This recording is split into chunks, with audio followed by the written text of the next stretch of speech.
Hello students, welcome to the class. Hope you are doing well.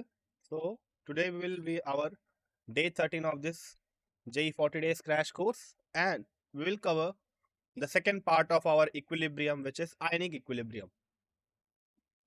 Now in the previous class we have been taught about this chemical equilibrium, where we saw different types of terminology such as equilibrium constant at different terms such as concentrations or mole fraction or your pressure.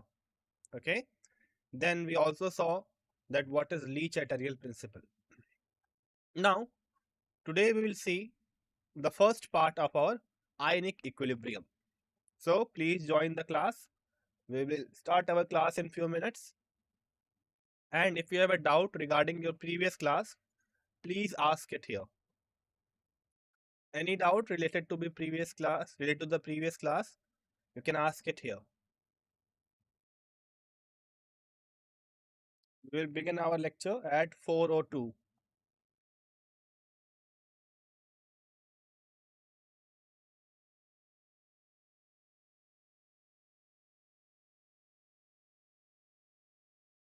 Anyone who has a doubt in the previous from the previous class?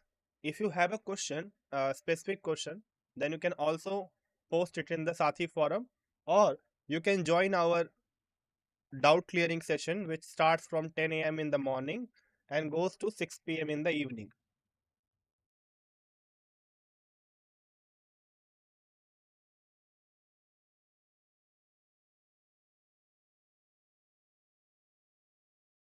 So we shall begin now. So what are the topics that we are going to see today regarding this ionic equilibrium? We will start with strong and weak electrolytes. So electrolytes are those kind of species which can conduct electricity. Now there are types of electrolytes known as strong and weak. We'll first of all study about them. Then after we will move on to their specific ionization. So your weak and strong electrolytes have different kind of ionization depending on their bonds. Next we have degree of dissociation or ionization. After that, Oswald dilution law, which is again related to weak electrolytes. So there is a very important point you should remember, that degree of dissociation or ionization is only significant for your weak electrolytes. Then we will see the various concepts related to acids and bases. So we have our Arrhenius concept, Lewis acid base concept, Bronsted-Lowry concept. We will study about them in detail. After that, by relative strength of monoacidic and bases, we mean that we will be seeing that how you can compare the acidity of two acids, or how you can say that one acid is stronger than the other. Lastly, we will move on to ionization of water. So first you should know that what is ionization. It's very simple to understand. The conversion of a neutral species to an ion is known as ionization, as simple as that. Suppose you take water, which is H2O. If it can ionize, it can break down into H plus and OH minus. Now here we have a water molecule which is converted to two ions, which is H plus and OH minus, OH minus. So therefore we can call it as ionization of water. So let us start with the first topic, which is your weak and strong electrolytes. Now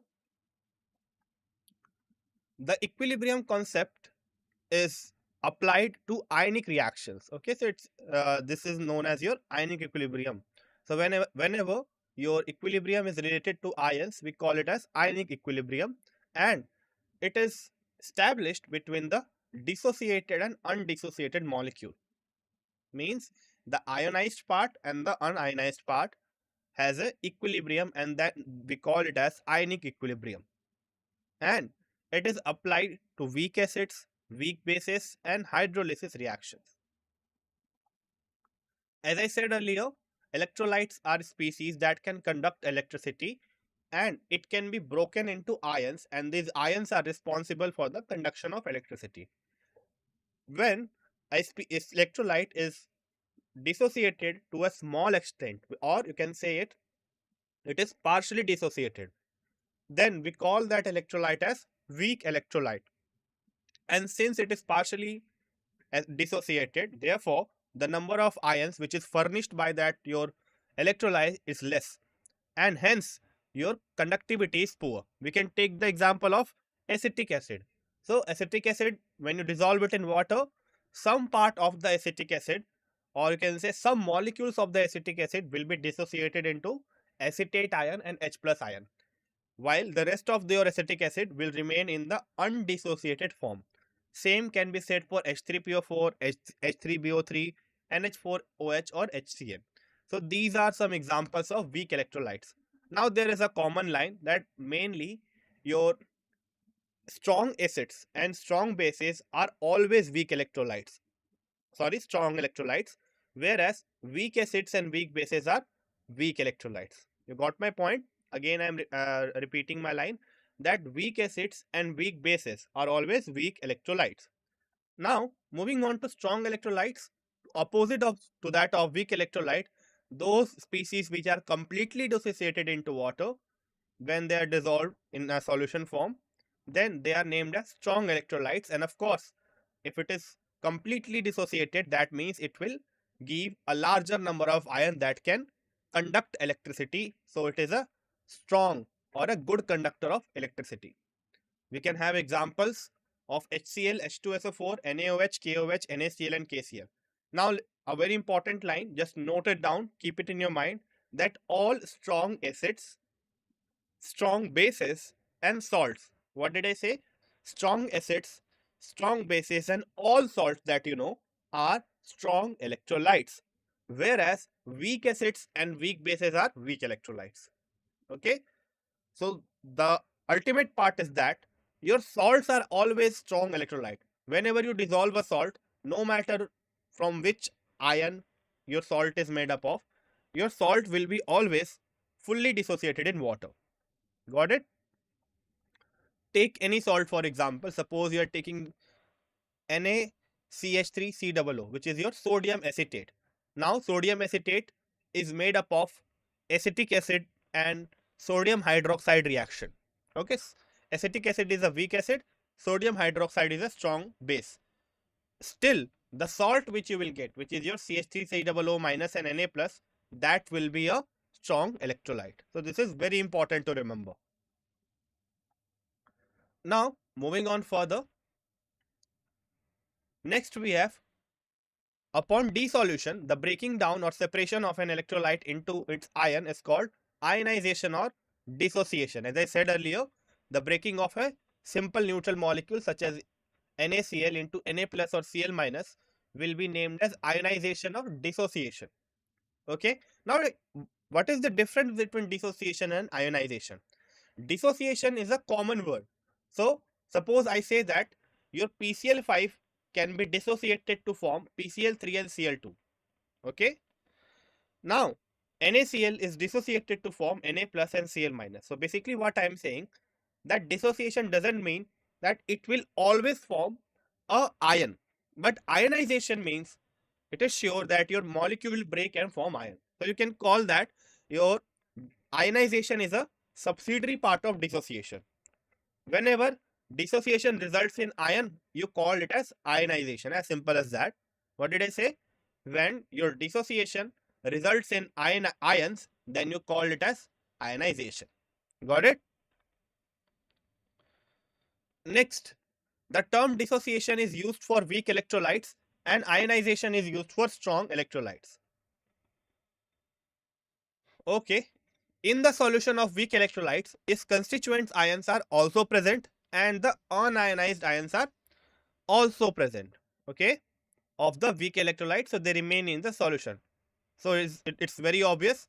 If you are dissolving acetic acid into water, then acetate ion, H plus ion and your acetic acid, your undissociated acetic acid, all will be present in your solution.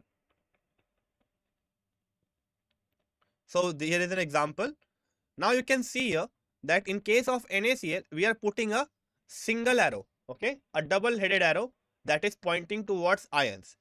But in the case of acetic acid, we are putting a hooked arrow which is oriented in both directions. Now, what is the significance of this? Why we are doing this?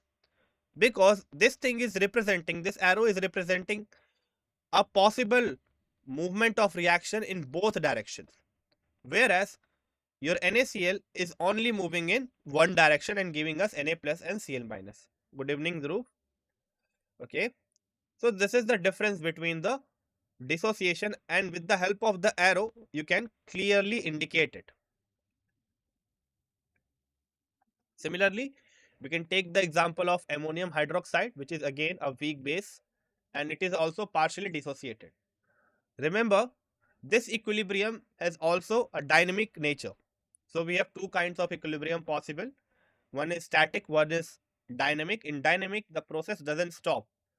It is going on in the reaction mixture, but the rate of forward and backward reaction is same. As a result, no net change is observed in the solution. So ionic equilibrium is also always dynamic in nature. So you got my point. Now next, what are the factors that affect the degree of dissociation? How how can we change this degree of dissociation? Degree of dissociation means what fraction of your molecule is dissociated. So that is something which is known as degree of dissociation. So the fraction of total number of molecule which has undergone ionization is called degree of ionization or degree of dissociation. Here we represent it as alpha.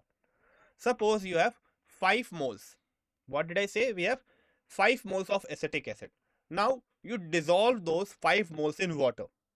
After dissolution, you observe that out of 5 moles, 3 moles of your acetic acid is dissociating and 2 moles are in the undissociated form.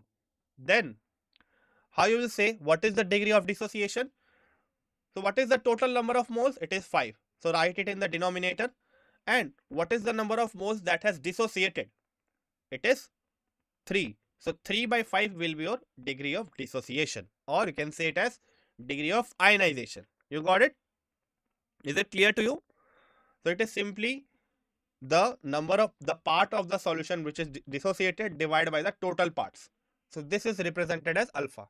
Now, when you are telling it as ionization, you must see that there are ions formed.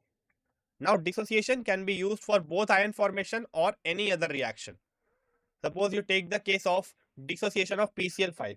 So there we will call it as degree of dissociation only and not degree of ionization. So we can say that alpha is equals to number of moles of electrolyte dissociated divided by the total number of moles of electrolyte which is dissolved. Is it clear to you? So this is a very important terminology and you should remember this. Did you get my point? What is alpha? So those who are attending the class, please reply to this. Any doubt in this part?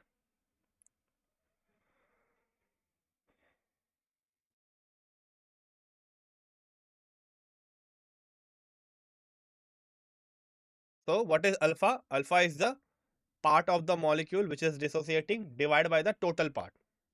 If you are suppose you are dissolving 5 moles, if 3 moles are dissociated, that means 3 by 5 will be your alpha. Okay, moving on further. So the extent of ionization depends upon the strength of the bond and extent of solution of the ions obtained. Of course, the molecule which you have taken, that will decide that how much extension of ionization will take place. Now, let us discuss some factors that affect the ionization or dissociation. First one, for strong electrolytes, the alpha will be always equals to 1.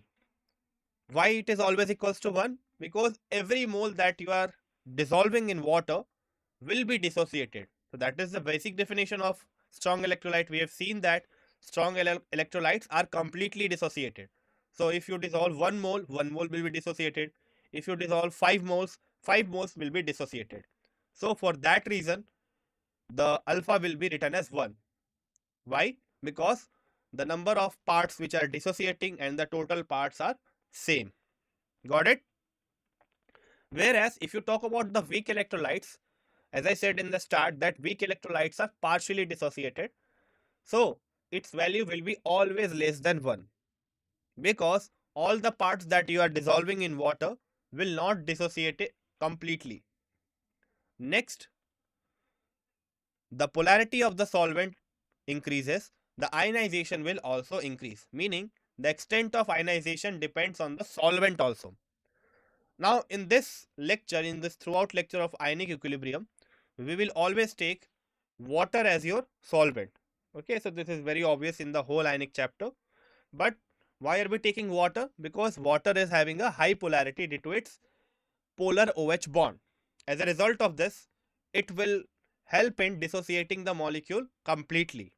So, polarity has a large effect on dissociation. Then, the value of alpha. So, the degree of ionization for any electrolyte decreases upon increasing the electrolyte's concentration. We will see that. How does it affect it? Next, the degree of ionization increases as the temperature of the given solution rises. It's very obvious. As you increase the temperature, you are giving energy to break the bond. As a result of this, more molecules will be dissociated, and hence your dissociated part increases, and that increases your alpha value. Now, the final factor is that if we increase the concentration of common ion in the solution, the degree of dissociation of weak electrolyte will decrease. This means it will not dissociate less. Okay, it will now dissociate less compared to before. So this is a very important concept. Keep it in mind. What did I say? So this is directly coming from your Lee-Chatterjee principle. What we do is we add common ion. Suppose if I take acetic acid. Suppose if I take acetic acid and dissolve it in water, it will give you acetate ion and H plus ion. Now what is common ion that we can add? So we can either add acetate ion or we can add H plus ion. Suppose we add H plus ion into the solution. Okay. Now go back to your Lee-Chatterjee principle. Lee-Chatterjee principle says that if you add product in the reaction, which is your ion, then your reaction mixture will try to re-establish the equilibrium again. Or you can say it will try to counter the disturbance that you are putting into the solution. And how it can counter it? By going in the backward reaction or consuming the extra H plus ion you have introduced into the mixture. Because a system always wants to be in equilibrium, as equilibrium is the most stable state of that system. Got it? So this is the idea behind your common ion. It is directly coming from your Lee-Chatterjee principle. Is it clear to you? So this is very important point to understand. We will talk about this in the upcoming lectures. Anyone who has a doubt can ask now. Did you get why are we saying as common ion effect can decrease the ionization?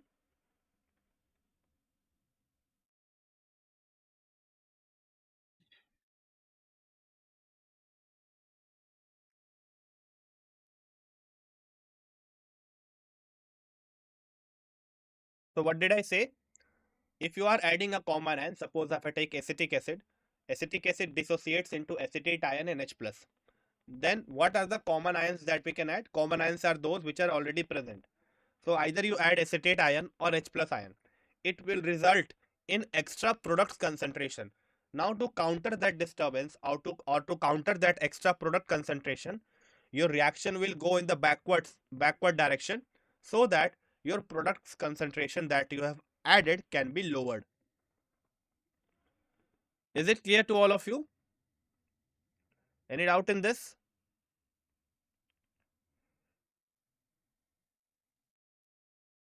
Okay. Now next, let us understand Oswald law. So this is a very important law which is only applicable to your weak electrolytes. Okay. Now it states that the degree of dissociation, which is alpha, of a weak electrolyte is inversely proportional to the square root of the concentration.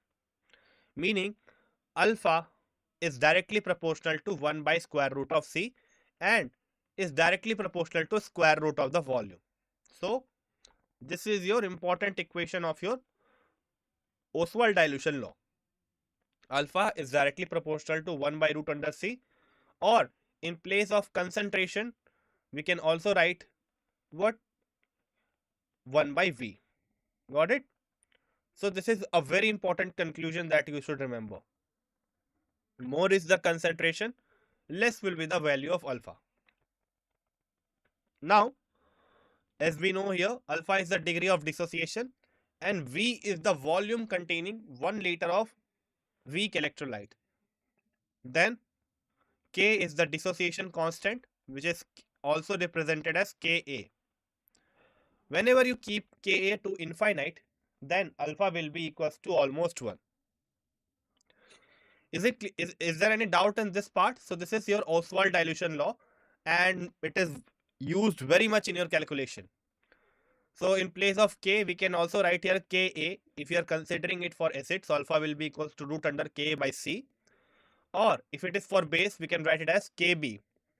And if it is for any simple reaction such as Kc or something like that, it will be alpha equals to root under Kc by C.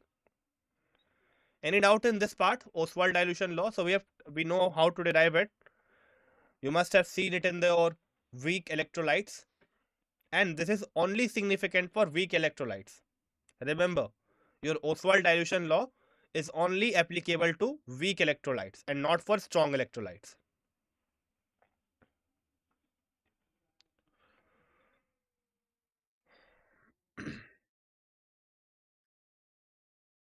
If anyone has a doubt in this, can ask.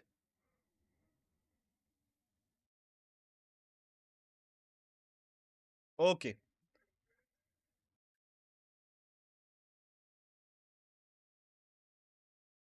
Partham, Dhruv, VK, anyone who has a problem in this part? Oswald dilution law. Remember, for acid it will be alpha is will be equals to root under Ka by C. For base it will be alpha is equals to root under Kb by C. It will change according to the situation or according to the equilibrium you are dealing with.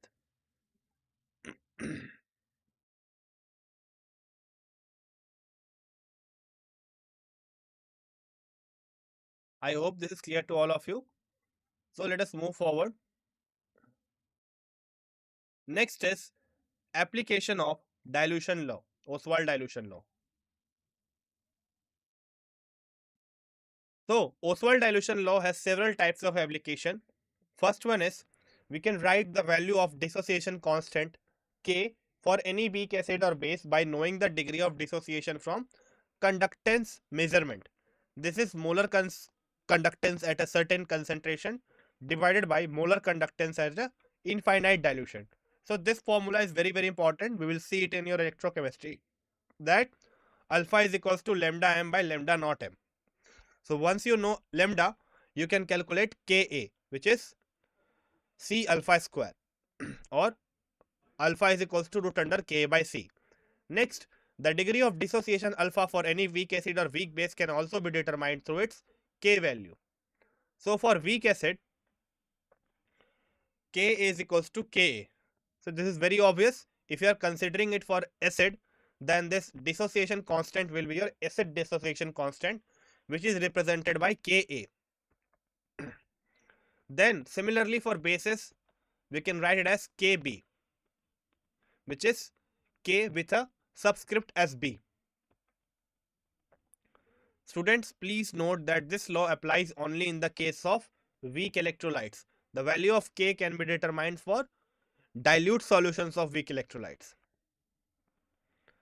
So why are we saying that this Oswald dilution law is only applicable to weak electrolytes, or why this dissociation constant is only applicable to weak electrolytes? Because in the case of strong electrolytes, we have no case of partial dissociation. So there is no question of telling it as degree. So it will be always equals to 1. So we don't need to consider it with the help of K because your molecule will be completely dissociated. So there is no rationale behind putting a degree of dissociation or a dissociation constant in case of strong electrolytes. Got it?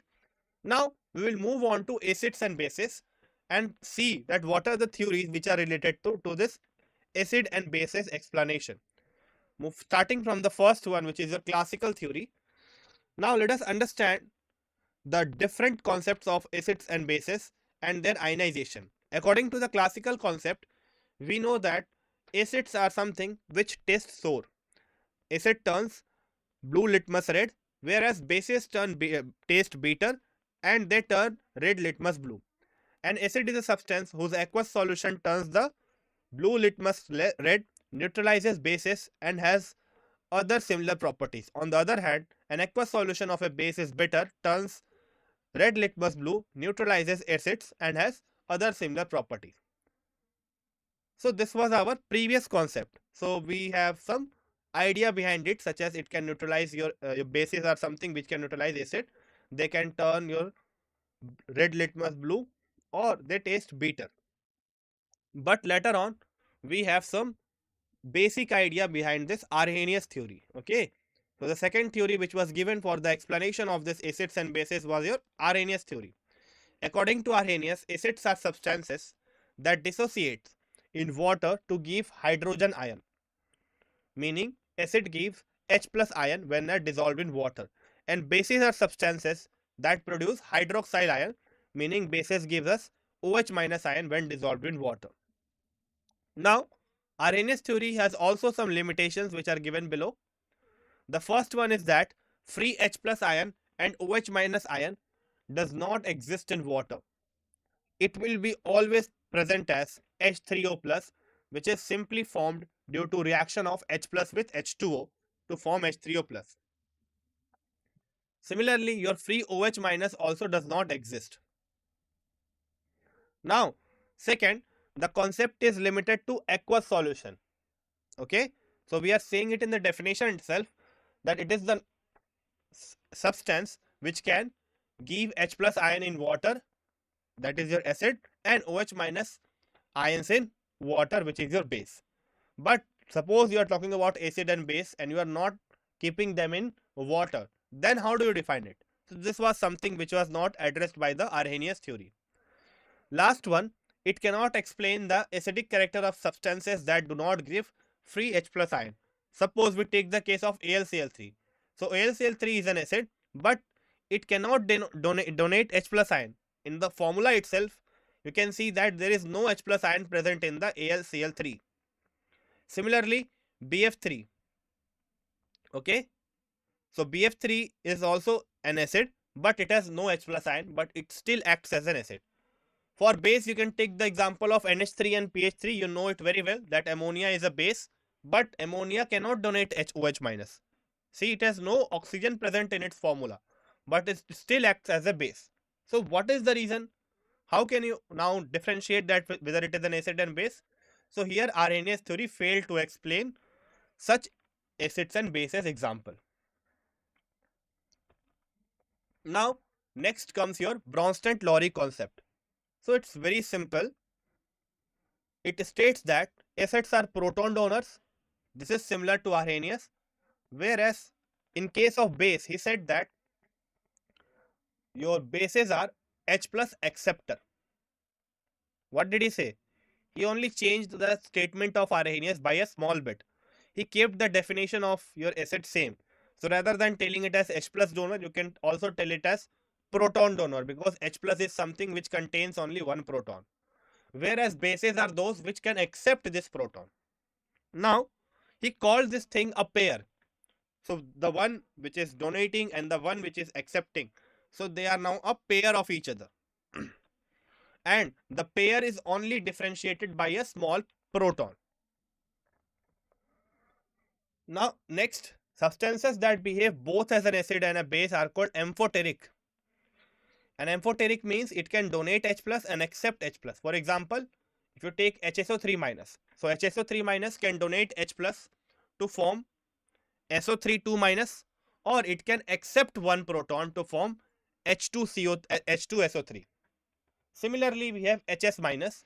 HS minus can also donate one proton to form S2 minus, okay, sulfite, or it can accept one proton to form H2S. So he named those kind of substances as amphoteric. Similarly, for H2O, which is water, water can accept one H plus to form H3O plus, then it can donate one proton to form OH minus. So in this way, it can act both as an acid and base, and hence it is named as amphoteric. Now, a very important statement here which can be used in comparing the acidity and basicity of different acids and bases. According to this statement, if you are taking a weak acid, then its conjugate base will be always a strong one. Similarly, if you are taking a strong acid, its conjugate base will be always a weak one. Now, next he said that the strength of acid also depends upon the solvent. Like if you consider H2SO4, HClO4, HNO3 and HCl, they have all same strength in the water. Okay, so this is a very important point, and it is something which is known as leveling effect. So in this way, although these all of these acids are not having the same acidity, but due to the effect of solvent, the leveling effect of the solvent water, all of them have appears to have the same acidity. Now this is the conjugate acid base pair I am talking about. See, see here your HA. Your HA is going to A minus. So what it is doing? It is donating one H plus, and this donated H plus is accepted by the H2O to form H3O plus. Again I am repeating. So we have HA and H2O reacting. HA is some acid, and that H plus which your HA is donating, it is taken up by the water to form H3O plus, whereas your HA becomes A minus. So what we can say, that this acid is something which is being converted into A minus, and this will be its conjugate base. So HA and A minus are one couple. Similarly, your H2O and H3O plus are one couple, because the difference between them is of one H plus. Got it? So your A minus is a conjugate base of HA, and your H3O plus is a conjugate acid of your H2O. Is it clear to you? So this is very important concept related to Bronsted-Lowry concept, and it is used in comparing the acidity and basicity. And questions are asked in your exams as well. It is very important to understand how do you select your conjugate acid and conjugate base. So what did I say? Here the difference between HA and A minus is of 1 H plus. So HA is the acid and A minus is its conjugate base. Similarly, H2O and H3O plus are differentiated by 1 H plus, and H2O is taking up the proton, so it is acting as a base, and the formed product, which is your H3O plus, will be your conjugate acid of H2O. Now coming back to this statement, conjugate base of weak acid is strong one. This is always true. So we know it very well that H2O is neither a strong base nor a weak acid. Okay, so it is an intermediate, but since it is a intermediate one, therefore its conjugate acid is very strong. So this H3O plus is a strong acid. Since H2O is a weak base, so its conjugate acid will be strong. So this is directly coming from your statement, which says that conjugate base of weak acid is strong. Similarly, conjugate acid of weak bases are strong. Is it clear to you? So H2O is a weak base, therefore its conjugate acid will be stronger one. So this is the meaning of the statement, third statement. Anyone who has a doubt in this?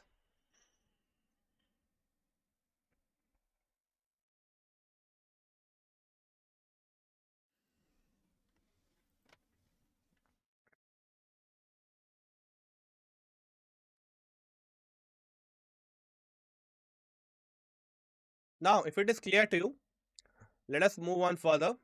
So in acetic acid, the order of acidic strength is given as HClO4, H2SO4, HCl and HNO3. So in water, all of these species have the same acidity. Whereas if you keep those same species in acetic acid, which is a different solvent, it will give you a different acidic order. See, HClO4 is the strongest one, then your H2SO4, then your HCl and HNO3. So this is the difference of changing the solvent. Got it? Stronger acid you take to differentiate, more will be the visible your differentiation. Okay. So water is a comparatively weak acid as compared to acetic acid. So we are not able to differentiate their relative acidic strength. If we take a stronger acid such as acetic acid, then we are able to differentiate between their acidity.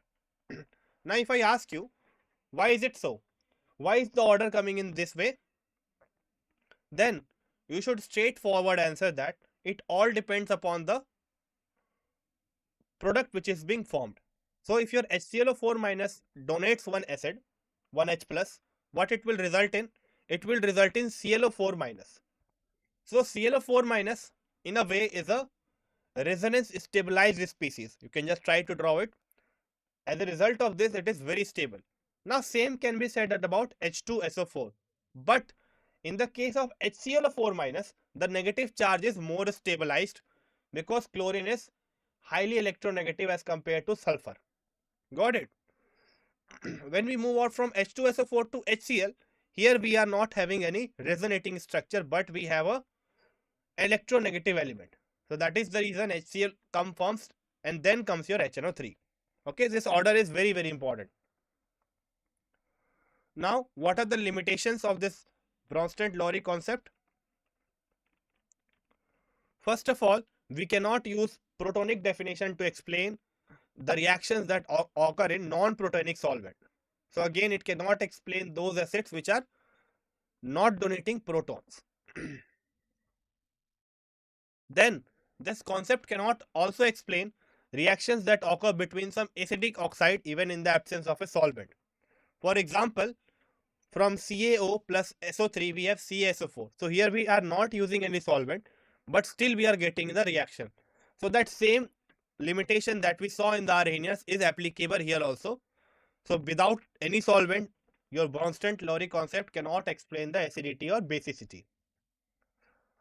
After that, your BF3 and AlCl3, they do not contain hydrogen, but still they are considered as acid. So these are some things that your Bronsted-Lowry could not explain. But it is a very important tool which is used to and fro to compare the acidity and basicity. Moving on to the next one, which is Lewis concept. So this is something which covers a wide variety of your acids and base. According to this concept, the substances which donate a pair of electron, okay, they are known as bases, whereas those species which accept a pair of electron are known as acids. Now we can take some examples to explain this. If you take BF3, AlCl3, FeCl3, all are something which can accept electron. For example, BF3 can accept electron because of its incomplete octet in its valence electron in its valence shell. Similarly, your AlCl3 again, it can also accept electron, and you will see these reactions in your organic chemistry. Similarly, your FeCl3. So all of these species are acting as a acid because they can accept electron. Now, if you consider the examples of non-metal cation or metal cation with empty d orbital, they can also act as a acid. So take the example of PX3, TiCl4H plus, Ag plus. So either they are cation or they are electron deficient species such as BF3, AlCl3, or they are species having empty d orbital. All of them are capable of accepting electron, and hence they are known as Lewis acid according to the Lewis concept definition. Is it clear to all of you? Any doubt till this part? What did I say? So according to Lewis concept, all those species which can accept a pair of electron are acids. In that we have three categories. First one is those which can accept electron due to its incomplete octet. Second are your cation, and third are metals with your empty d orbital. Okay, so these three types of species are capable of acting as an Lewis acid.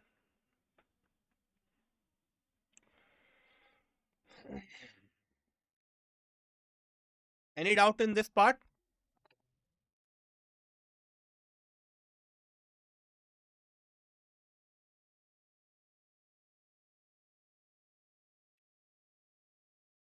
Anyone who has a doubt in this part about the Lewis concept?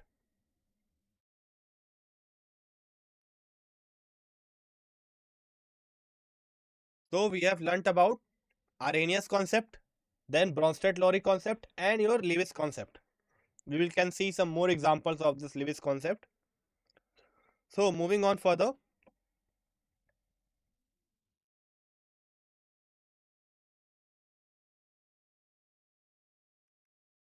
Next, what are the necessary conditions that your Lewis base should satisfy? First one, it should have a complete octet. Okay, and your central atom should be more electronegative. Second, it should have a lone pair. So these are some conditions that your Lewis base should have for the surety to act as a base. We can take the example of ammonia, water, and ROH or ROR. See, they have a complete octet. First thing is satisfied. Second, if you consider the central atom, then it is electronegative. For example, in NH3, it is nitrogen. For water, it is oxygen. For alcohol, it is oxygen. And for your ether, it is again oxygen. So, second criteria is also met in all of this. The third criteria is that they should have a lone pair. So, this can be seen in nitrogen also and in oxygen also in all the given species. So, then and then only your given species can act as a base. Okay. So, now we can have a general term here. For acid, it should have what? It should have an incomplete octet, or it can have a positive charge on it, or it should have an empty d orbital to accept electrons. Got it? Whereas for basic, for a system to act as a base, it should have a complete octet, a lone pair, and have an electronegative element as the central atom. Next, there can be also species such as negatively charged species like Cn minus or OH minus. So these can also act as a base. Now, what are the limitations of Lewis S concept? So again, it has some limitations. First one, how strong a Lewis acid or a base is dependent upon the type of reaction. It is not possible to arrange them in the order of their relative strength as we did in the case of Bronsted-Lowry experiment. So their strength was changing with a change in solvent. Therefore, strength of Lewis acid and bases depend on the type of reaction. It is not possible to arrange them in the order of relative strength. Next, it cannot explain the behavior of protonic acid such as HNO3, H2SO4 or HCl. The behavior of these acids is not understood by the Lewis theory because they do not form coordinate bond. The last one, the catalytic activity of Lewis acids is also not explained because the catalytic activity of many acids is due to their tendency to furnish H plus ion. Lewis acid do not furnish H plus ion, hence their catalytic activity is not explained. So these are some limitations which are not that much prominent, but still they exist. So my main concern would be that you should know at least two concepts which are useful. First is Bronsted-Lowry concept, which includes your conjugate acid and base pair concept, and second thing is your Lewis concept. So these are two theories which are most important. Now, if this thing is clear to you, these theories are clear to you, then we can move on to comparison of the strength of an acid and base. So, relative strength of acid and base. If I talk about the relative strength of monoacidic and bases or monobasic acids, then it can be given as strength of base by strength of base 2 is equals to root under Kb1 by Kb2 is equals to alpha 1 by alpha 2. Similarly, we can consider it for acid also. So root under K1 by K2 is equals to alpha 1 by alpha 2, where K and Kb are the dissociation constant of acids and base. Okay. Next and the last and the most important point, which is ionic product on water. So from here we can see a lots of question in the examination. So we know it very well that your pure water will be a weak electrolyte because its dissociation is very much less in the equation. So this is the dissociation of water. 2 moles of water are reacting to form H3O plus and OH minus. Okay. So this is basically the equation representing your ionization of water. Now it is seen that at 25 degrees Celsius, this equilibrium mixture will have H3O plus concentration equals to OH minus concentration equal to 10 to the power minus 7 mole per liter. Okay, and that is the reason your pure water is neutral, because both H3O plus concentration and OH minus concentration have the same value, which is 10 to the power minus 7 at 25 degrees Celsius. Now this value is dependent upon temperature. It can change, but it will change for both the terms. Okay, keeping in mind that both will have the same value. It will increase with the increase in temperature, so this value will increase, and with the decrease in temperature, this value will decrease. So we have seen it in the start also, that your equilibrium is dependent upon temperature, and your ionization is something which is directly proportional to temperature, as temperature gives more energy for your dissociation. Now what is ionic product? You have to simply multiply the concentration of H3O plus and OH minus. It will give you your Kw, and at 25 degrees Celsius, since both have a value of 10 to the power minus 7, so their multiplication will give you 10 to the power minus 14.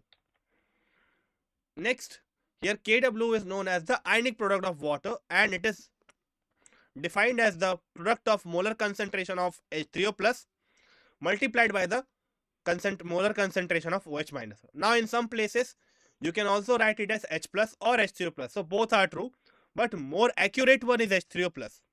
Why I am saying that? That H3O plus is more accurate because H plus ion do not exist in water. Okay, they quickly react with or combine with water to form H3O plus. Okay, H plus ion is not stable at all. Then K is equals to Kw by 55.5, where K is the ionization constant. So what will be K? It will be concentration of both of these species divided by the concentration of water. Now in place of concentration of water, we can put 55.55. Moving on further, as I said earlier, that this value of Kw, which is your ionic product of molar concentration of your H plus and OH minus, is dependent upon temperature. So if you are increasing the temperature, the value of Kw will also increase. And for dissociation of weak acids in water, Ka is called as the acid dissociation constant. Now we are trying to define K for specific cases. Suppose we take the case of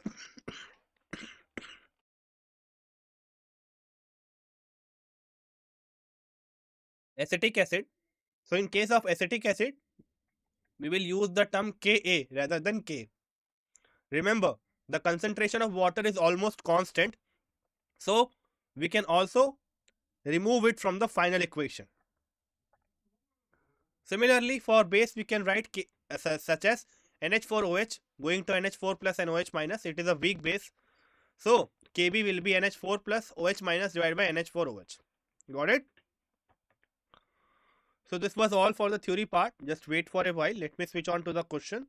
If you have a doubt regarding this, you can ask it here.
So here your first question.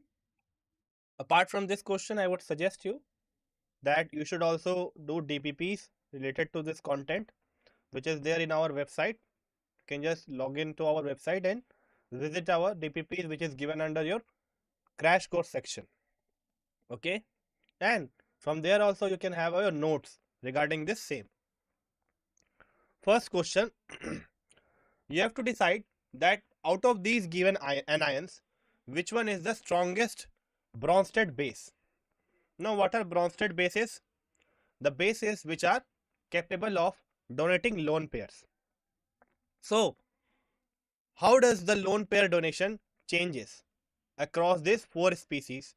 For this, you have to remember one important thing, that your electronegative element have a lesser tendency to donate electron. Now, if you increase the number of electronegative element in a given species, then it will have a less tendency to donate electron. Now, keeping this in your mind, you can easily say that which of these is the strongest Bronsted base. So please answer it quickly. I hope you're getting my point. Can easily answer it. So you have to see that which one is having a greater tendency to donate its lone pair.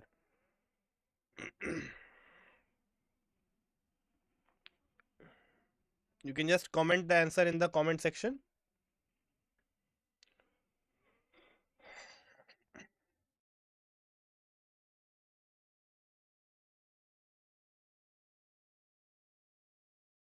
Anyone?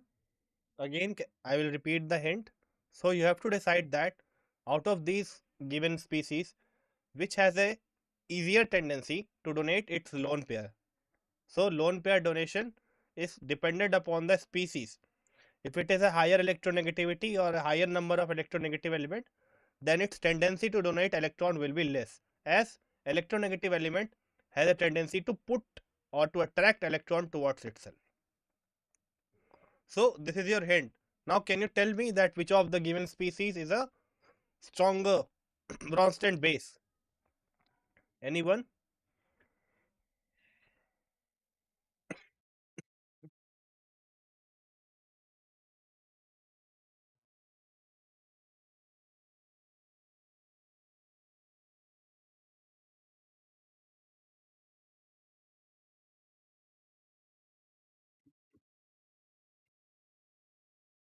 Please answer the question.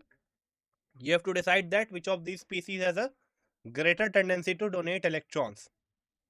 We have four species: ClO minus, ClO3 minus, ClO2 minus, and ClO4 minus.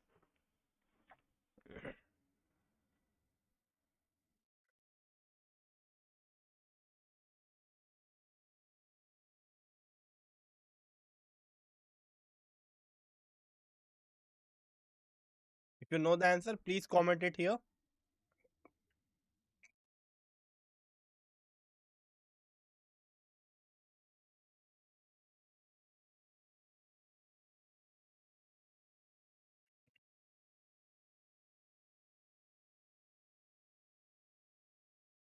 Anyone? What will be the answer for this question?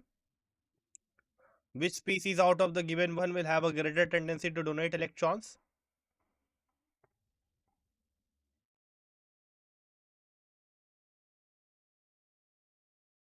So I will wait until you give the answer.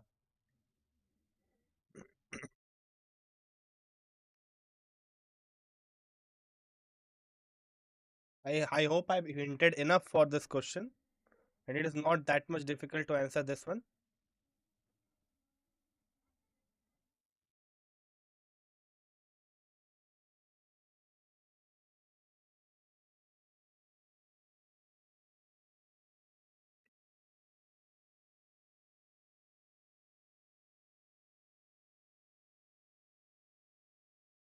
Okay, so correct answer will be ClO minus.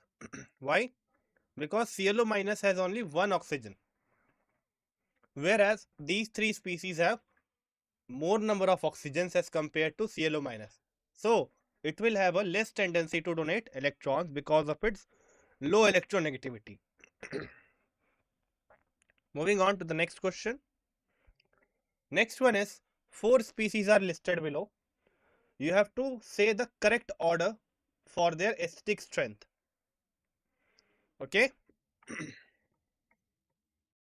we have HCO3 minus, H3O plus, HSO4 minus, and HSO3F. How you will decide it? Which one is having a higher acidic strength? So it's very simple.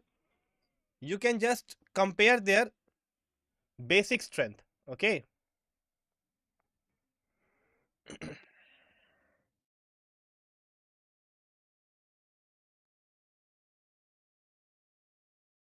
so what will be the order here? Which one will be a stronger acid? Remember, acids are those which can donate H plus. Means after donating H plus, it will become a negative entity. So those species which are already negatively charged, they will have a less tendency to donate their proton. Okay. So as compared to those neutral species will have a greater tendency to donate electrons. Anyone who can answer this? It's very simple. You have to simply know one thing, that after donating H plus ion, it will have a greater tendency to form anion. Now, those species which are already anion will show a less approach towards this donation, as they are already electron rich. After donating H plus, the negative charge will increase.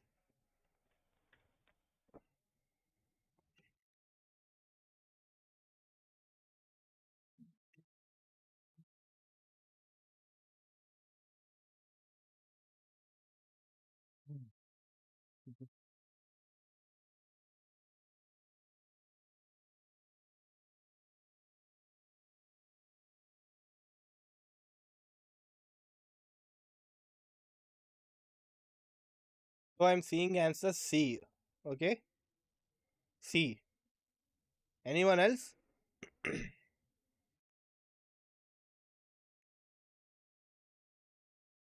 Anyone else who can answer this question?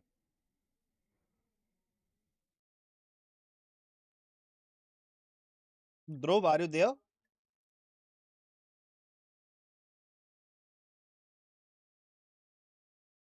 Oh, what will be the answer for this question?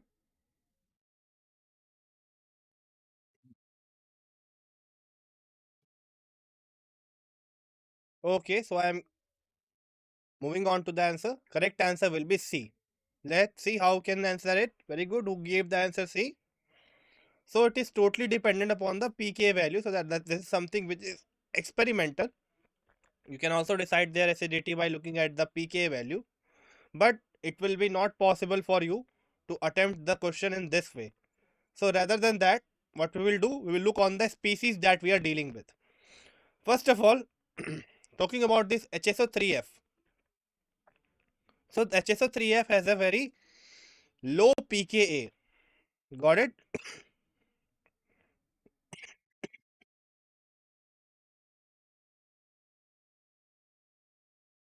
Then comes your H3O plus, then your HSO4 minus, and lastly your HCO3 minus. Okay. Next question.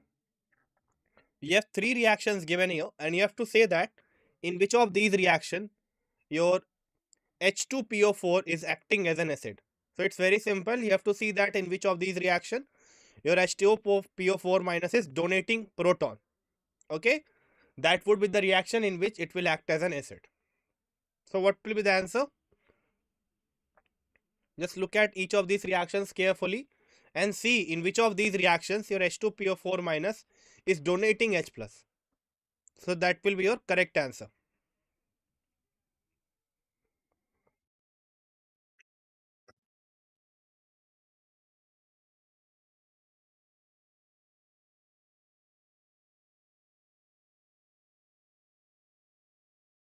In the first reaction, if you see, it is reacting with H2O to form H3O plus and H2PO4 minus.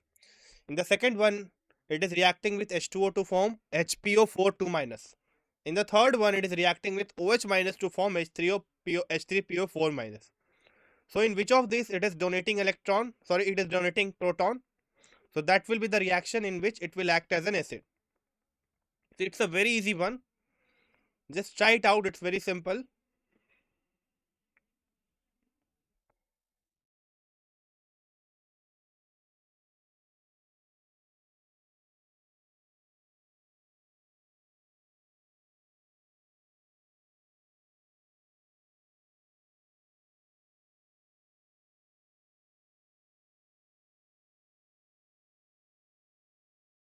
In the first reaction, H2PO4 is not present at all on the reactant side.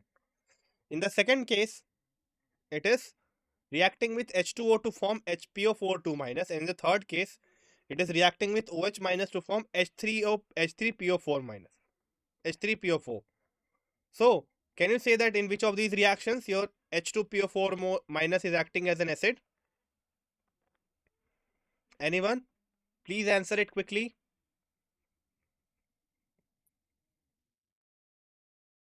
I am giving you 1 minute to think about it more.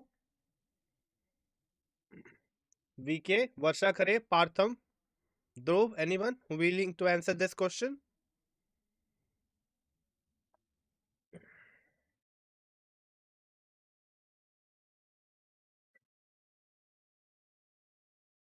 How will solve it?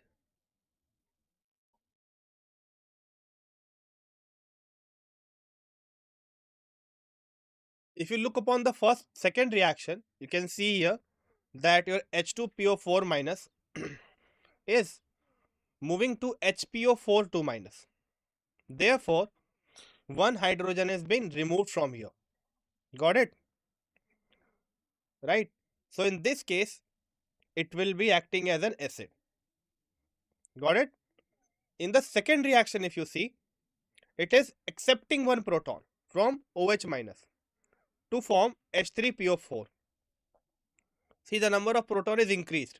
So here it is acting as a base. Got it? So from that point of view, your correct answer would be A, where it is donating one proton to form HPO4 2 minus. Okay, so the correct answer will be A,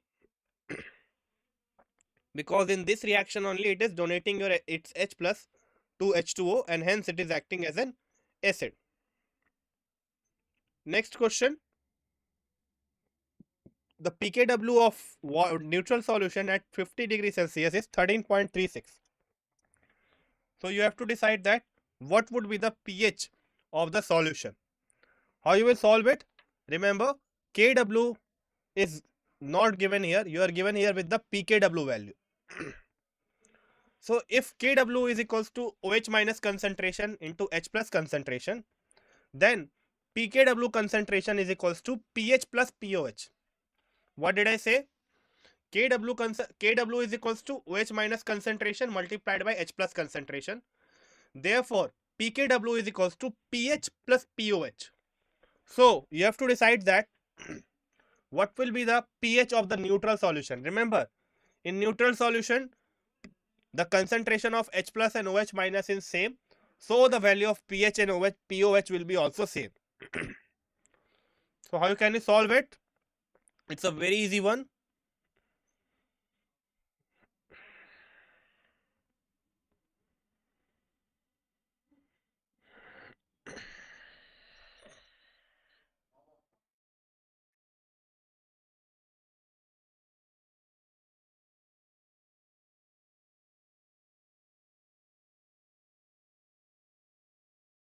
Anyone else?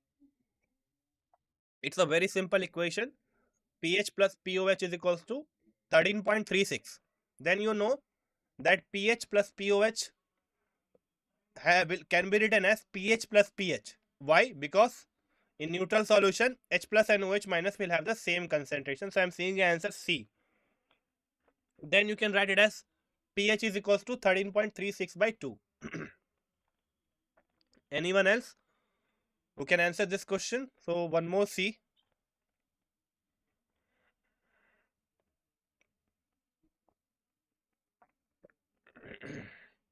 Okay, let us move on to the solution.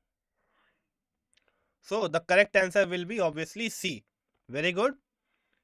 So as I said, if Kw is equals to OH minus into H plus concentration, if you take the negative logarithm, you will get it as pKw is equals to pH plus POH. Then after, we know that H plus concentration and OH minus concentration is same in the neutral solution. Therefore, pH will be equals to POH.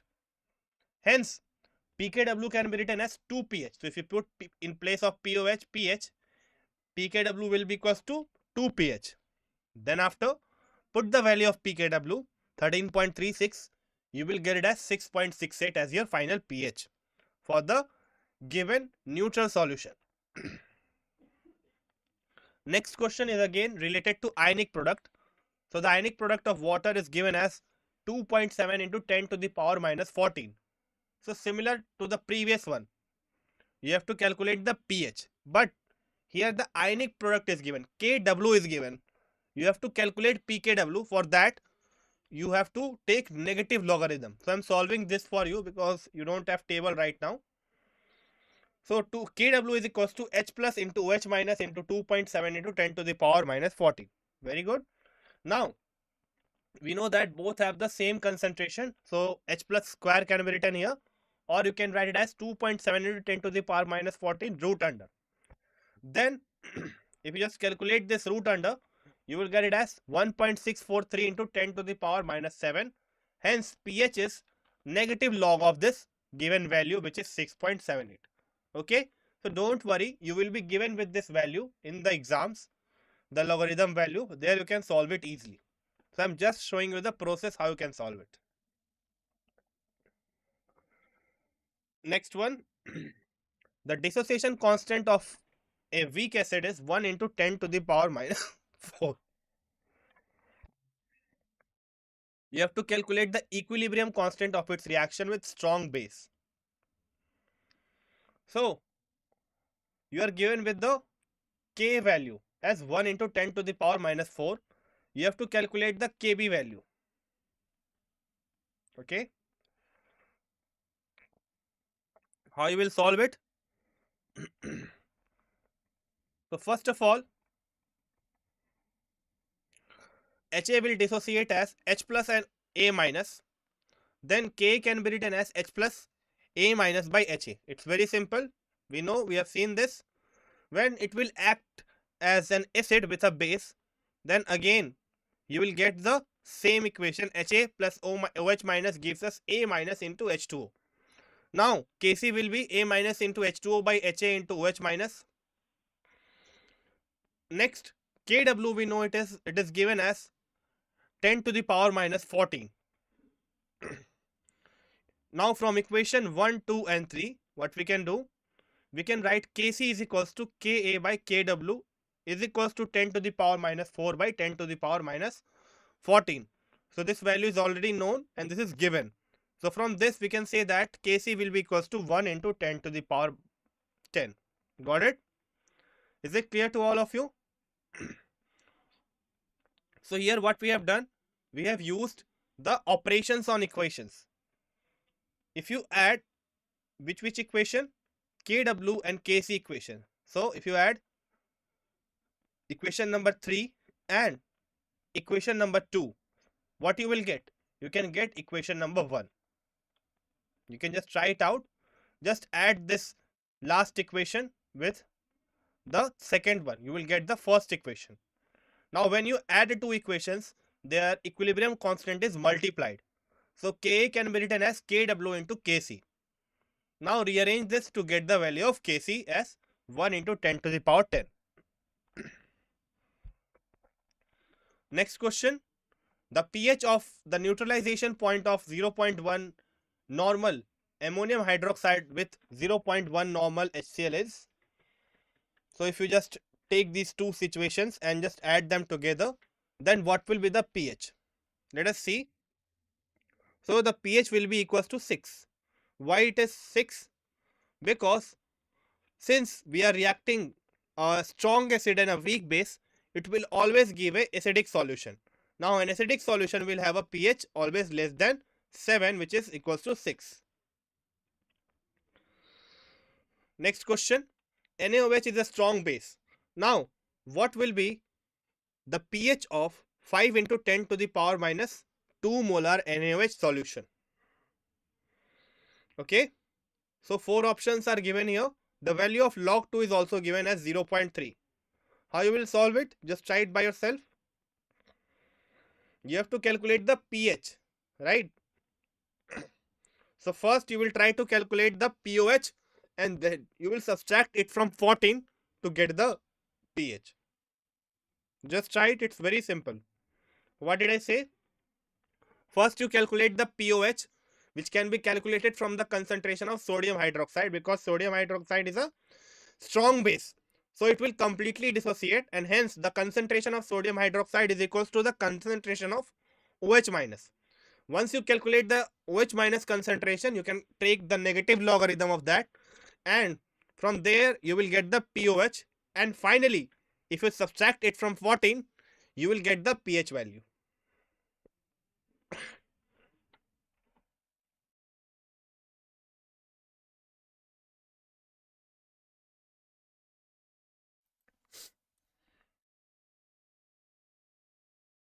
If you are getting an answer, please write it down in the comment section. It's a very simple question.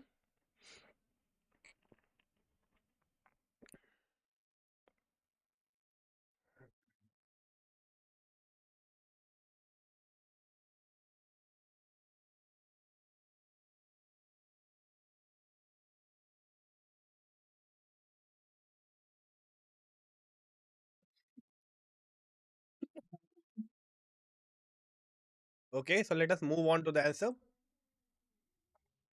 The correct answer will be 12.70.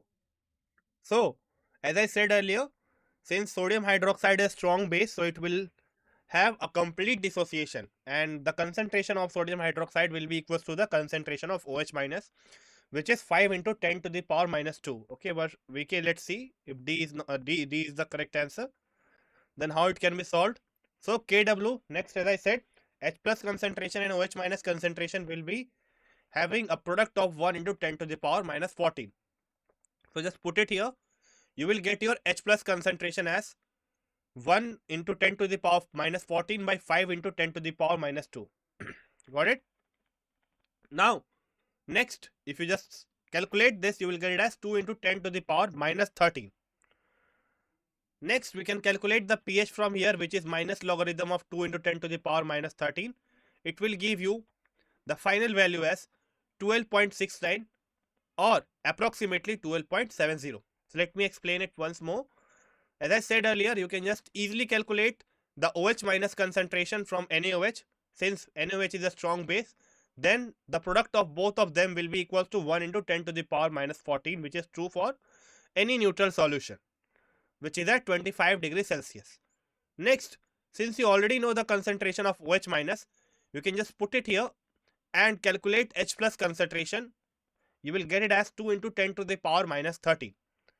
Further, to calculate the pH, you have to take the negative logarithm of the given H plus concentration that you have calculated and put it here to get it as 12.70. Remember, you are given with the value of log 2.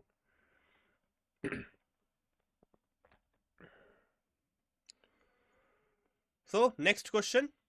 What is the pH of a 10 to the power minus 4 molar OH minus solution at 330 Kelvin if Kw is given as 10 to the power minus 13.6? Again, a simple question, but here, remember, you are given with a value of Kw. Okay, you can't take it 10 to the power minus 14.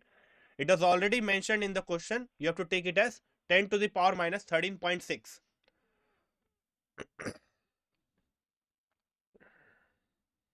What you have to do? You have to calculate the pH. The OH minus concentration is given. Remember, the OH minus concentration multiplied by H plus concentration will be equals to 10 to the power minus 13.6. From there, you can get your H plus concentration, and then you can take the negative logarithm of that H plus concentration to calculate the pH. Please try it by yourself.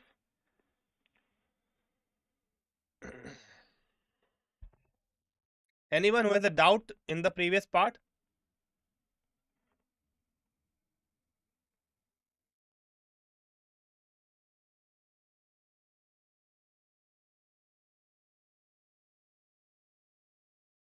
Again, I am repeating how you can solve it. You have to simply say that the H plus concentration multiplied by OH minus concentration will be equals to 10 to the power minus 13.6, because Kw is given as 10 to the power minus 13.6. Then you can put the OH minus concentration there and calculate the H plus concentration. Further, you can take the negative logarithm of that H plus to get your pH. So I am getting answer from VK as D. Very good, VK. So you give answers regularly. Okay, one more answer. Varsha Kharit, D. Anyone else?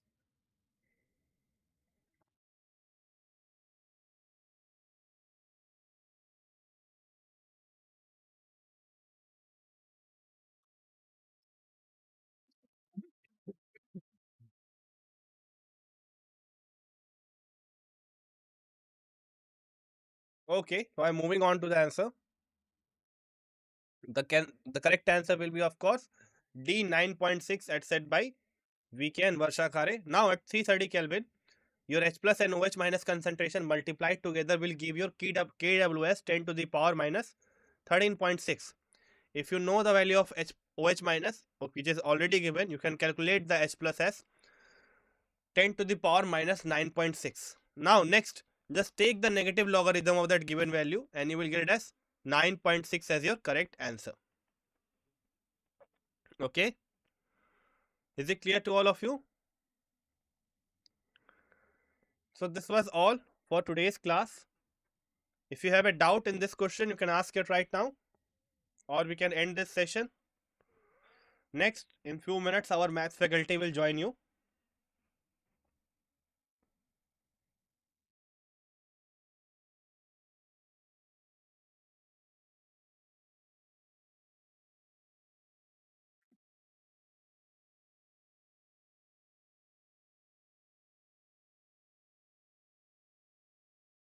Anyone who has a doubt in this one?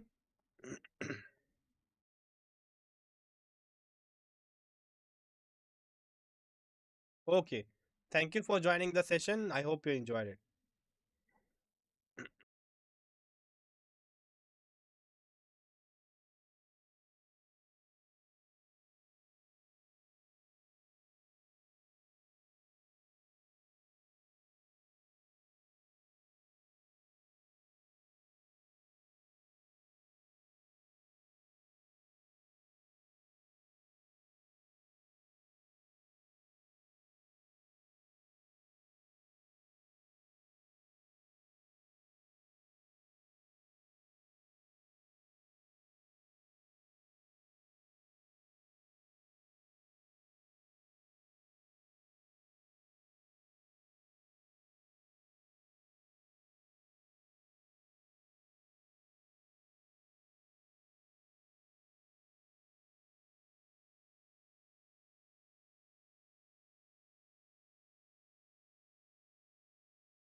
Hello students, am I audible to you? So today, day 13. So today we will discuss limit, continuity and differentiability. As you know, first we will discuss theory part and then we will discuss practice questions 1, limit, continuity and differentiability. Okay, are you ready to start?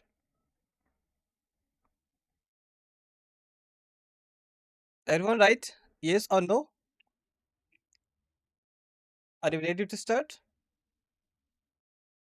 I hope you are ready with your notebooks and pens.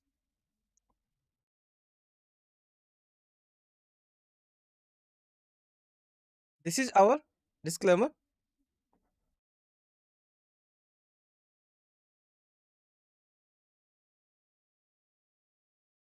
So first of all, we will see weightage of this chapter. Okay, so in this lecture basically we will discuss limit and derivative. Okay, and the weightage of this chapter is 3.83 percentage. So each and every year almost one question asked from this chapter, limit and derivative. Okay, weightage is 3.83 percentage. Now see here yearly question distribution. So in 2024 one question asked based one rationalization. Okay, so by using rationalization there that question asked find the limit of a function. Okay, and the difficulty level was easy. Then in 2023 one question asked one algebra of limit. So based one algebra and of limit there that question asked find the limit of a function. Okay, and the difficulty level was easy. Then in 2022, one question asked one best one exponential series expansion. Okay, so you will know how to expand exponential function. Okay, based on that concept, one question asked in 2022 and the difficulty level was average. Clear? Then two questions asked based one L'Hopital rule and rationalization. Okay, in 2021 and the difficulty level was average. Okay, then one question asked based one substitution by factorization in 2020 and the difficulty level was easy. Okay, and then in 2019 one question asked based one rationalization method. Okay, again one question asked one rationalization method. So very important method this is. So you should know rationalization method also. Okay, and the difficulty level was easy. Then in 2018 one question asked one right hand limit. Okay, so in this lecture we will discuss about right hand limit and left hand limit. Okay, so one question asked based on this topic right hand limit and the difficulty level was difficult. Okay, then in 2017 one question asked one L'Hopital rule. Okay, and the difficulty level was easy. So when this chapter limit and derivative difficulty level was easy, average and difficult. Okay, so difficulty level easy to difficult. Okay, clear? And one question asked from this topic limit and derivative.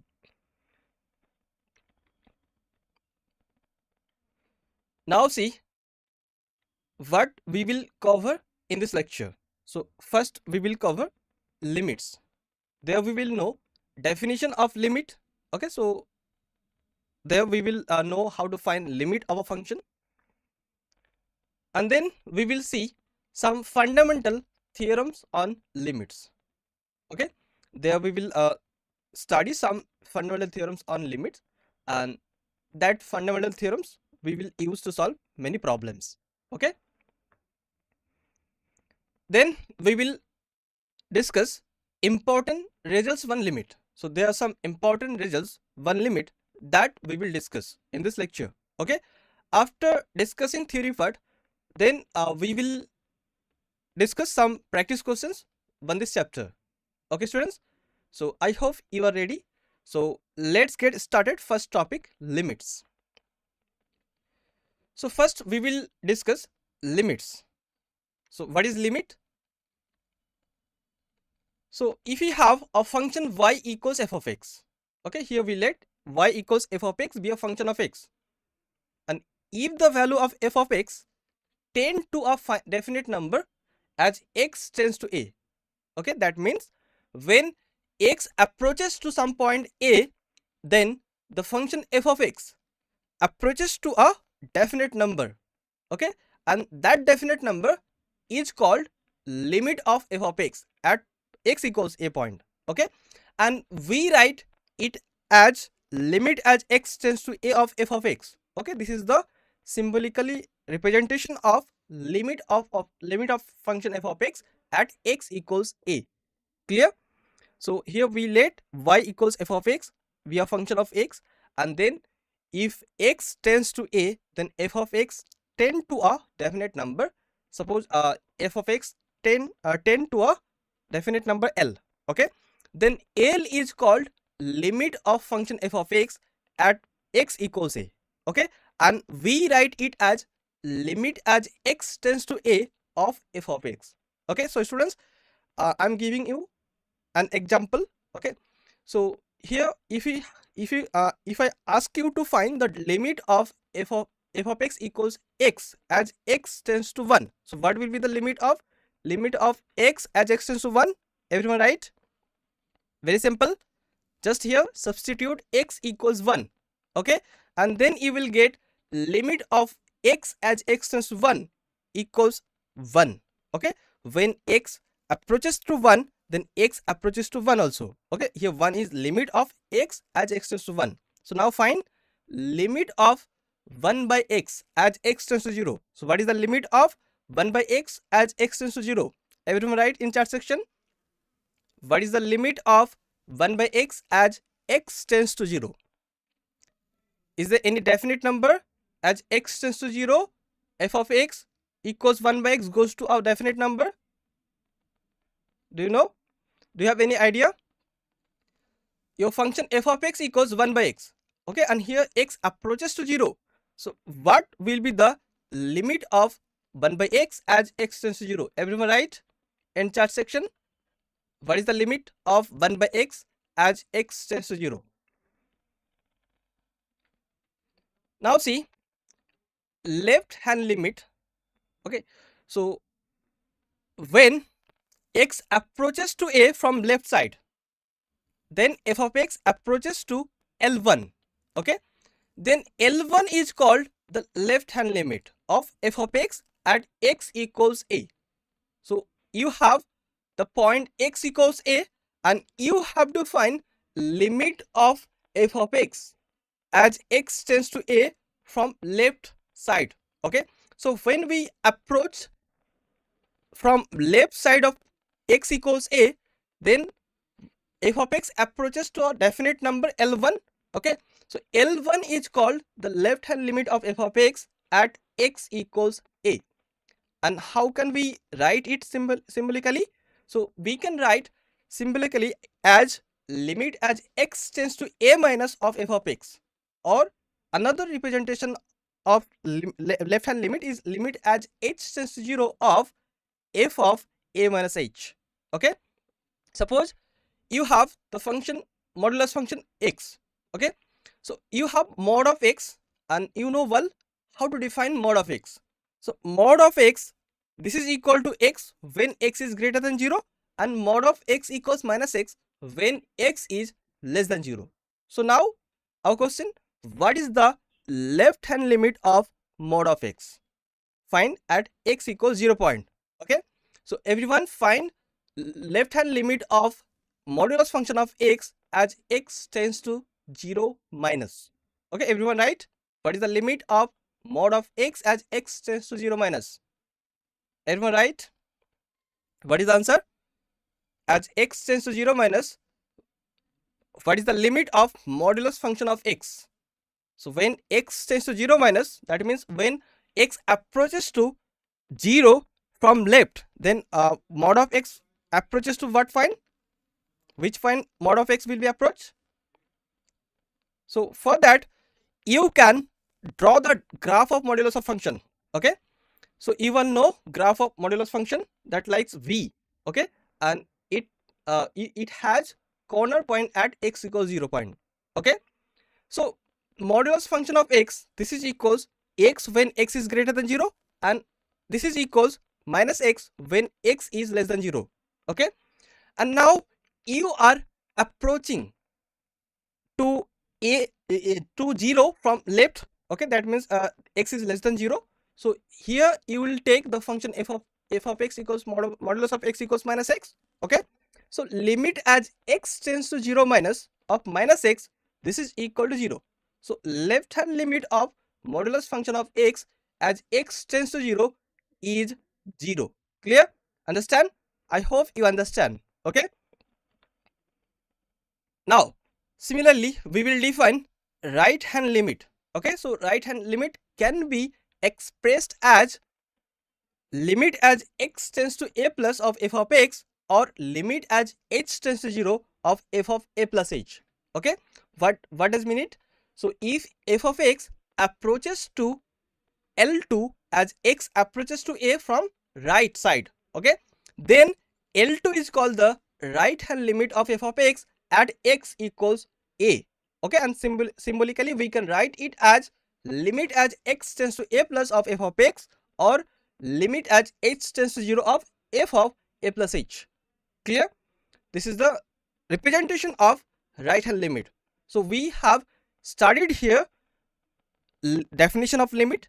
Okay, and how to write limit as mathematically. Okay, so this is the representation of limit as x tends to a of f of x. Okay, and this is the representation of left hand limit. Okay, limit as x tends to a minus of f of x, or it can be also represented as limit as h tends to 0 of f of a minus h. Okay, and the right hand limit can be expressed as limit as x tends to a plus of f of x, or limit as h tends to 0 of f of a plus h.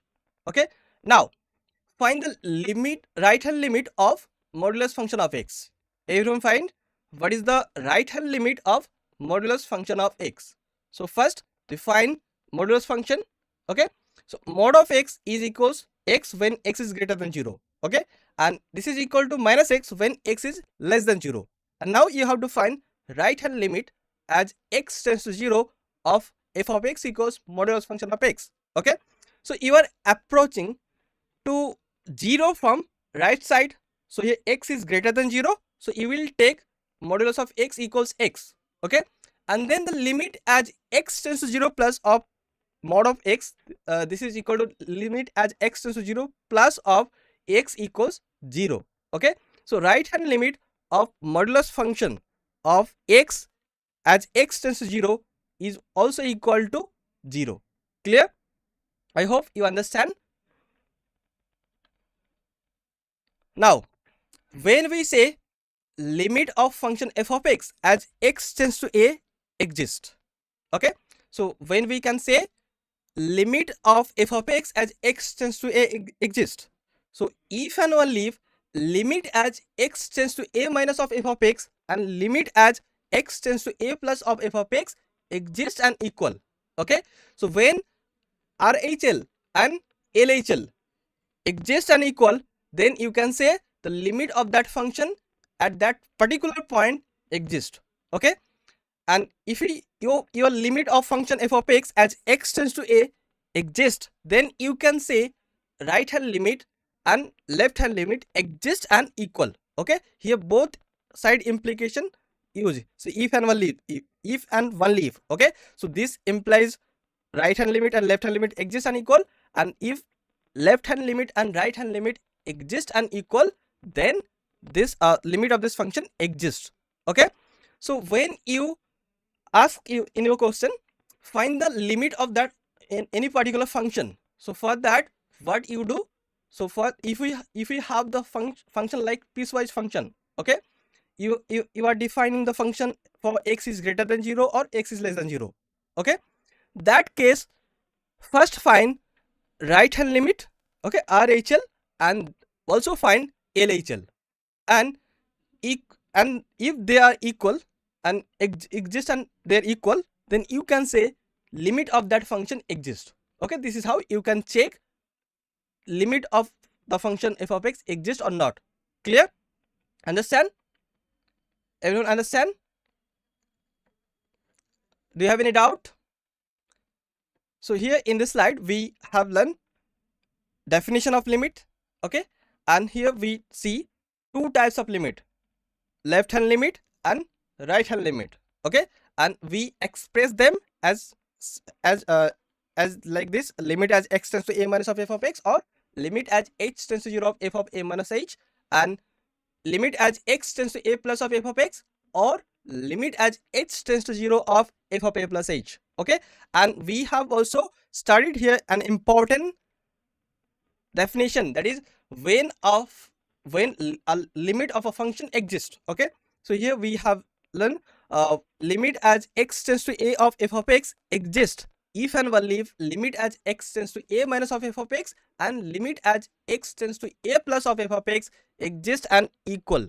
Okay, so here we can see limit as x tends to a minus of f of x equals limit as x tends to a plus of f of x. This is equal to limit as x tends to a of f of x. Okay, when the limit of that function exists, that case you can say left hand limit equals right hand limit equals the limit of that function. Okay, at that particular point. Clear? Understand? So now moving to the next. Now we will discuss fundamental theorems 1 limits. So there are some important fundamental theorems 1 limits that will help you to solve many problems in this chapter. Okay, so let's see fundamental theorems 1 limits. So first, fundamental theorems 1 limit: if limit as x tends to a of f of x, this is equal to L, and limit as x tends to a of g of x, this is equal to m, where L and m are real numbers, then what can you say? What can you say? Wait a minute.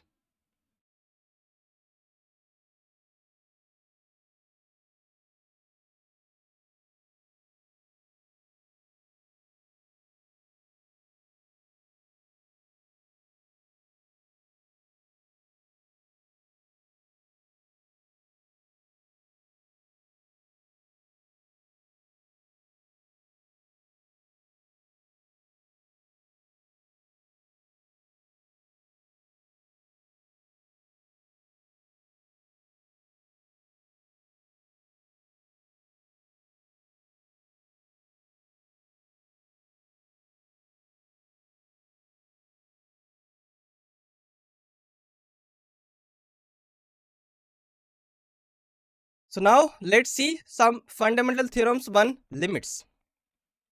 So here see first, if limit as x tends to a of f of x, this is equal to L, and limit as x tends to a of g of x is equal to m, where L and m are real numbers. Okay, so L and m from real numbers, and here you have the limit of f of x as x tends to a equals L, and the limit of g of x as x tends to a equals m. Then what can we say? Then, so what will be the limit of sum of two functions? So if you have the function f of x and the function g of x, then you will know how to define sum of two function. Okay, that we have studied in our previous lecture. So we know when the function f of x and g of x define and f plus g of x, that case is equal to f of x plus g of x. Okay, now we will see when you have limit of f of x as x tends to a equals L and limit of g of x as x tends to a equals m, then what will be the limit of f of x plus g of x as x tends to a? Okay, so that is actually simply the sum of limit of f of x and limit of g of x as x tends to a. Okay, and this rule is called sum rule. Okay, very simple. So move to the next. And next, similarly, you can define limit of x tends to a, limit as x tends to a of f of x minus g of x, this is equal to L minus m. Okay, this is called difference rule. Very simple. And then if we have limit of f of x as x tends to a equals L and limit as x tends to a of g of x equals M, then the limit of the product of function f of x and g of x as x tends to a equals the product of that limits. Okay, that means this is equal to L times M. Okay, and this is called product rule. And then if we define a constant multiple function, okay, like k times f of x, then limit as x tends to a of k times f of x, this is equal to k times L. Very simple.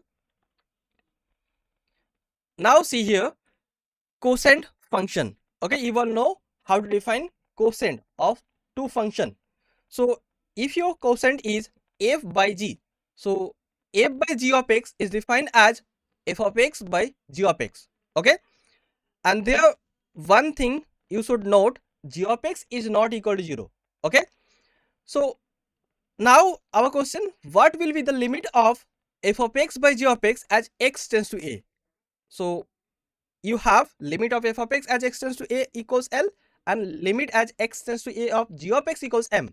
Okay, here find to find the limit of this type of function f of x by g of x, here M should be not equal 0. Okay, M is not equal 0, then you can find limit as x tends to a of f of x by g of x equals L by M. Okay, and this is called quotient rule. Clear, student? So here you should note M is not equal to 0. Okay, understand? Now see here, what will be the limit of a reciprocal function? Okay, so here if we have limit as x tends to a of f of x, this is equal to plus infinity or minus infinity. So you have here limit as x tends to a of f of x is plus infinity or minus infinity. Then what can you say for limit as x tends to a of 1 by f of x? So what can you say? What will be the limit of 1 by x as x tends to a? So you have limit as x tends to a of f of x equals plus infinity or minus infinity. Okay, so now the limit as x tends to a of 1 by f of x, this is equal to 1 by infinity or 1 by minus infinity, that is equal to 0. Okay, so limit as x tends to a of 1 by f of x, this is equal to simply 0. Understand? And then next important theorem, that is a limit as x tends to a of modulus function of f of x, this is equal to modulus function of limit as x tends to a of f of x. Okay, they are equal. So if we first take modulus function of any function, okay, and if we take limit of that function, that is equal to the, if you take first limit of that function and then after that if you take modulus, then they are same. Okay, so limit as x tends to a of modulus function of f of x, this is equal to modulus function of limit as x tends to a of f of x. Okay, so here you understand, I hope. Okay, so this is very simple. Okay, now see another important theorem, that is limit as x tends to a of log of f of x. So which type of function? Log function. So log function is continuous function, you all know. Okay, so here the limit as x tends to a of log of f of x, this is equal to log of limit as x tends to a of f of x. Okay, here provided limit as x tends to a of f of x is greater than 0. Okay, so if we have given here limit as x tends to a of f of x is greater than 0, then you can say limit as x tends to a of log of f of x is equal to the log of limit as x tends to a of g of f of x. Okay, both are same. Very simple. Okay, so next see here, if f of x is less than equal to g of x for all x, then the limit as x tends to a of f of x is less than equal to limit as x tends to a of g of x. Clear? So if we have inequality like this, f of x is less than equal to g of x, then if we take limit on both sides, then that inequality will be unchanged. Okay, so if f of x is less than equal to g of x for all x, then limit as x tends to a of f of x is less than equal to limit as x tends to a of g of x. Clear? Understand? I hope you understand. Very simple theorem. Now see here an important theorem, limit as x tends to a of f of x to the power g of x. Okay, so this is equal to limit as x tends to a of f of x to the power limit as x tends to a of g of x. Okay, both are same. So if you take limit of f of x to the power g of x, this is equal to limit of f of x to the power limit of g of x. Clear? Understand? Do you have any doubt? Then next we have the theorem, limit as x tends to a of f of g of x. Okay, you have composition function like this, f of g of x. Okay, so then this is equal to f of limit as x tends to a of g of x. Okay, so if you have this type function, okay, f function which is continuous at point limit as x tends to a of g of x equals m. Okay, then what will be the limit as x tends to a of f of g of x? So limit as x tends to a of f of g of x, this is equal to f of limit as x tends to a of g of x. Okay, and here limit as x tends to a of g of x is m, so this is equal to f of m, here provided f is continuous at point limit as x tends to a of g of x equals m. Clear? Understand? Very important. So you should note this and you should keep in your mind this result. So limit as x tends to a of f of g of x, this is equal to f of limit as x tends to a of g of x, this is equal to f of m. Okay, provided f is continuous at point limit as x tends to a of g of x equals m. Clear? Understand? Do you have any doubt? I hope you have no doubt and you understand. Okay, so now moving to the next. Now we will now discuss some important results one limit. So there are some important results one limit. Okay, like Sandwich theorem. So first we will discuss Sandwich theorem.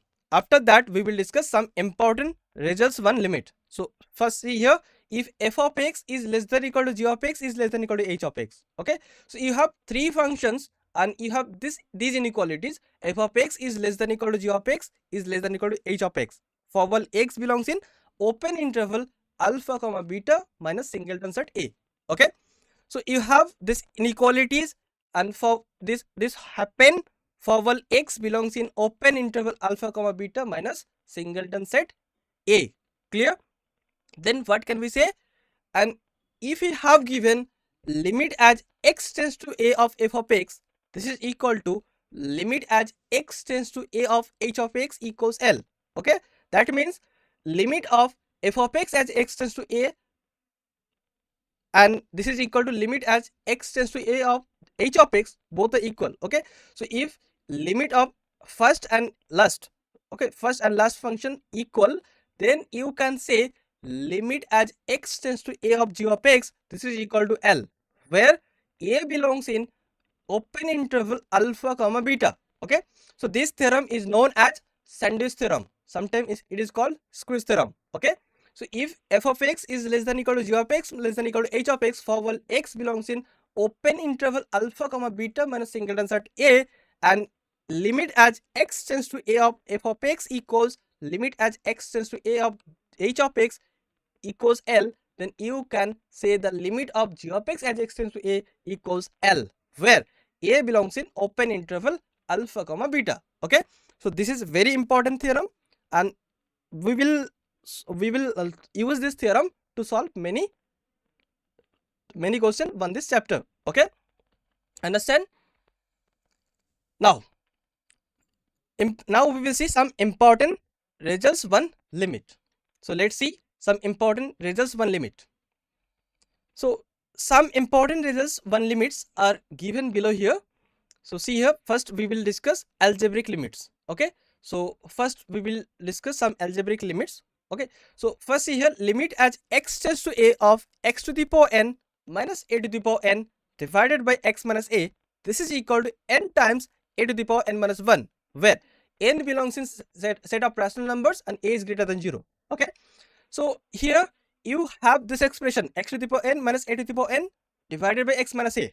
Okay, and here x approaches to a, so as x approaches to a, x to the power n minus a to the power n divided by x minus a approaches to n times a to the power n minus 1. Okay, clear? So n belongs in here set of rational numbers and a is greater than 0. So you can prove it by using L'Hopital rule, or you can use it by using by expansion. Okay, so by using algebraic identity also you can prove it. So you can easily prove it. So do it yourself first. Okay, then see another algebraic limit, that is limit as x tends to infinity of 1 by x to the power n. This is equal to 0. Okay, so you can also write it as limit as x tends to infinity of x to the power minus n. This is equal to 0 for n belongs in set of natural number. Clear? Understand? Now see another algebraic limits. This is very important algebraic limit, okay, and very useful algebraic limit. So you should keep in your mind here. Okay, so here focus here, if m and n are positive integers. Which type of number here? M and n. M and n are positive integers, and a naught and b naught are non-zero real numbers. Okay, so a naught and b naught is not equals 0. So a naught and b naught are non-zero real numbers, and m and n are positive integers. Then what can be coming out? So then we can find the limit as x tends to infinity of a naught x to the power m plus a1 x to the power m minus 1 plus dot dot dot plus am minus 1 x to the power x plus am divided by b naught x to the power n plus b1 x to the power n minus 1 plus dot dot dot plus bn minus 1 times x plus bn.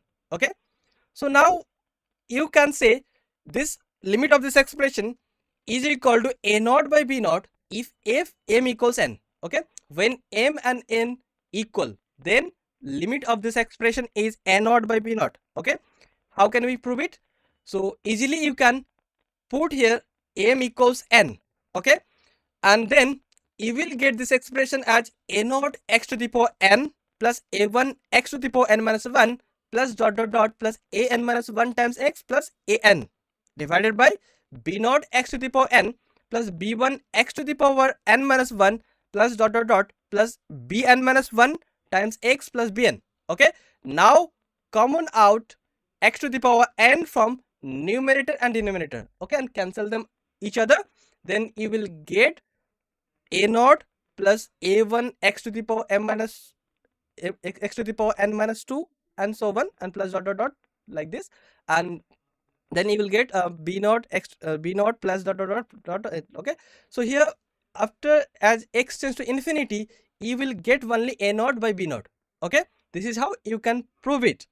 And now see here, when m is less than n, when when m is less than n, okay, here the power of highest power of the denominator is higher than the highest power of the numerator. Okay, then as x tends to infinity, limit of this expression is 0. Okay, then if m is greater than n, then two cases will be arise. First case, a naught times b naught is greater than 0. Second case, a naught times b naught is less than 0. Okay, so when m is greater than n and a naught times b naught is greater than 0, okay, then limit as x tends to infinity of this expression is infinity. Okay, and when m is greater than n and a naught times b naught is less than 0, then limit as x tends to infinity of this expression is minus infinity. Clear? Understand everyone? So limit as x tends to infinity of a naught x to the power m plus a1 x to the power m minus 1 plus dot dot dot plus am minus 1 times x plus am divided by b naught x to the power n plus b1 x to the power n minus 1 plus dot dot dot plus bn minus 1 times x plus bn. This is equal to a naught by b naught when m equals n. If m is less than n, then limit of this expression is 0. When m is greater than n and a naught times b naught is greater than 0, then this is equal to infinity. And if m is greater than n and a naught times b naught is less than 0, then this is equal to minus infinity. Clear? Understand? Do you have any doubt? So I hope you understand. So you can check it by taking very simple expression like this. Okay, Now see here, limit as x tends to 0 of 1 plus x to the power whole to the power n minus 1 divided by x equals n. Okay, this is another important result one limit. Okay, this is also an algebraic limit. So limit as x tends to 0 of 1 plus x to the power n minus 1 divided by x equals n. So you can prove it by using binomial theorem. Okay, so you can expand 1 plus x whole to the power n, okay, by using binomial theorem. Okay, then use this concept and you will get the limit of this expression as x tends to 0. Okay, now see another algebraic limit. Limit as x tends to 0 of 1 plus x whole to the power m minus 1 divided by 1 plus x whole to the power n minus 1. Okay, so by using binomial theorem, you can expand 1 plus x whole to the power m and you can expand 1 plus x whole to the power n. Okay, and then simplify and you will get the limit as x tends to 0 of this expression equals m by n. Understand? So you can easily prove it. Okay, now moving to the next. So now we will discuss trigonometric limits. Okay, there are some important trigonometric limits that now we will discuss. So first, trigonometric limit, limit as x tends to 0 of sin x upon x. This is equal to 1. Okay, and this can be also written as limit as x tends to 0 of x by sin x. Okay, so both limit is equal to 1. So you can prove by using here L'Hopital rule. Okay, we will learn it later. And you can also use expansion of sin x. Okay, and then simplify and you will get the answer 1. Understand? Then next trigonometric limit, limit as x tends to 0 of tan x upon x is equal to 1, and this is equal to also limit as x tends to 0 of x by tan x. Clear? Very simple result.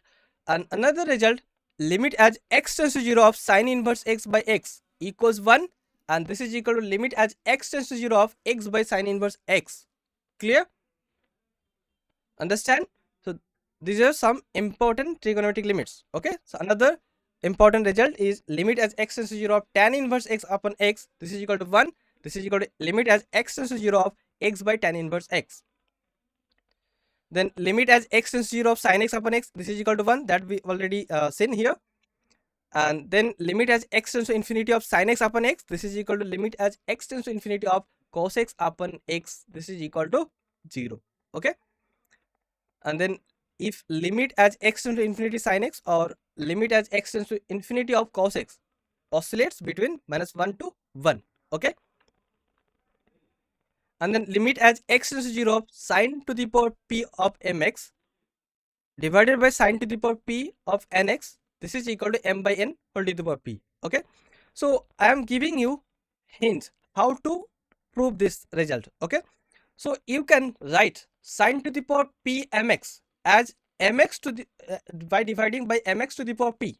Okay, so sin to the power p mx by mx to the power p and divided by sin to the power p nx divided by nx to the power p. Okay, and then you can write it as sin mx by mx whole to the power p divided by sin nx by nx whole to the power p. Okay, and you will know limit as x tends to 0 of sin x upon x equals 1. Okay, so limit as x tends to 0 of sin mx by mx equals 1, and limit as x tends to 0 of sin nx by nx is also 1. Okay, so you only get limit as x tends to 0 of sin to the power p of mx by sin to the power p of nx, this is equal to m by n whole to the power p. Okay, clear? Understand? Now see another result, that is limit as x tends to 0 of tan to the power p of mx by tan to the power p of nx equals m by n whole to the power p. This is similar as limit as x tends to 0 of sin to the power p mx by sin to the power p nx equals m by n whole to the power p. Okay, you can prove it similarly. Then limit as x tends to 0 of 1 minus cos mx by 1 minus cos nx, this is equal to m squared by n squared. Okay, you can easily prove it. And limit as x tends to 0 of cos ax minus cos bx divided by cos cx minus cos dx, this is equal to a squared minus b squared divided by c squared minus d squared. Okay, then limit as x tends to 0 of cos mx minus cos nx divided by x squared. This is equal to n squared minus m squared by 2. Okay, so these are some important results, one limit. So you should focus on this limit. Then another important result, one limit, one logarithmic limits. Okay, so now we will discuss logarithmic limits. So first here see result, one logarithmic limits, limit as x tends to 0 of log base a of 1 plus x divided by x. This is equal to log base a of e. Okay, here a is greater than 0 and not equal to 1. And then in particular, limit as x tends to 0 of log base e of 1 plus x divided by x. This is equal to 1, as log base e of e equals 1. Okay, and limit as x tends to 0 of log base e of 1 minus x by x. This is equal to also minus 1. Okay, this is equal to minus 1. You can prove it. Then we will discuss exponential limits. So first see here, limit as x tends to 0 of a to the power x minus 1 by x. This is equal to log base e of a, where a is greater than 0. And in particular, limit as x tends to 0 of e to the power x minus 1 by x equals 1. Okay, why? When you take a equals e, then log base e equals 1. Okay, so that is why limit as x tends to 0 of e to the power x minus 1 divided by x equals 1. Okay, and similarly, limit as x tends to 0 of e to the power lambda x minus 1 by x equals lambda. How? Limit as x tends to 0 of e to the power lambda x minus 1 divided by lambda x times lambda. Here we multiply and divide by lambda. Okay, and then if we x tends to 0, then lambda x tends to 0. So you can write limit as lambda x tends to 0 of e to the power lambda x minus 1 divided by lambda x times lambda. Okay, so e to the power lambda x minus 1 divided by lambda x, as lambda x tends to 0 is 1. Okay, so simply you will get the limit as x tends to 0 of e to the power lambda x minus 1 by x equals lambda. Clear? Understand? Then another important result, one exponential limits, limit as x tends to infinity of a to the power x. This is equals 0 when 0 less than equal to a less than 1. Okay, when a lies between 0 and 1, then the limit of this exponential function is 0. Okay, as x tends to infinity. When a equals 1, then this is equal to 1. When a is greater than 1, then limit as x tends to infinity of a to the power x is infinity. Okay, and when a is negative, a is less than 0, then limit as x tends to infinity of a to the power x does not exist. Okay, clear? Everyone clear? Do you have any doubt? So if you have any doubt, then you can now ask. Okay, so here we discuss some important results, one limit, one exponential limits, logarithmic limits, trigonometric limits. Okay, understand? Is it clear to all of you?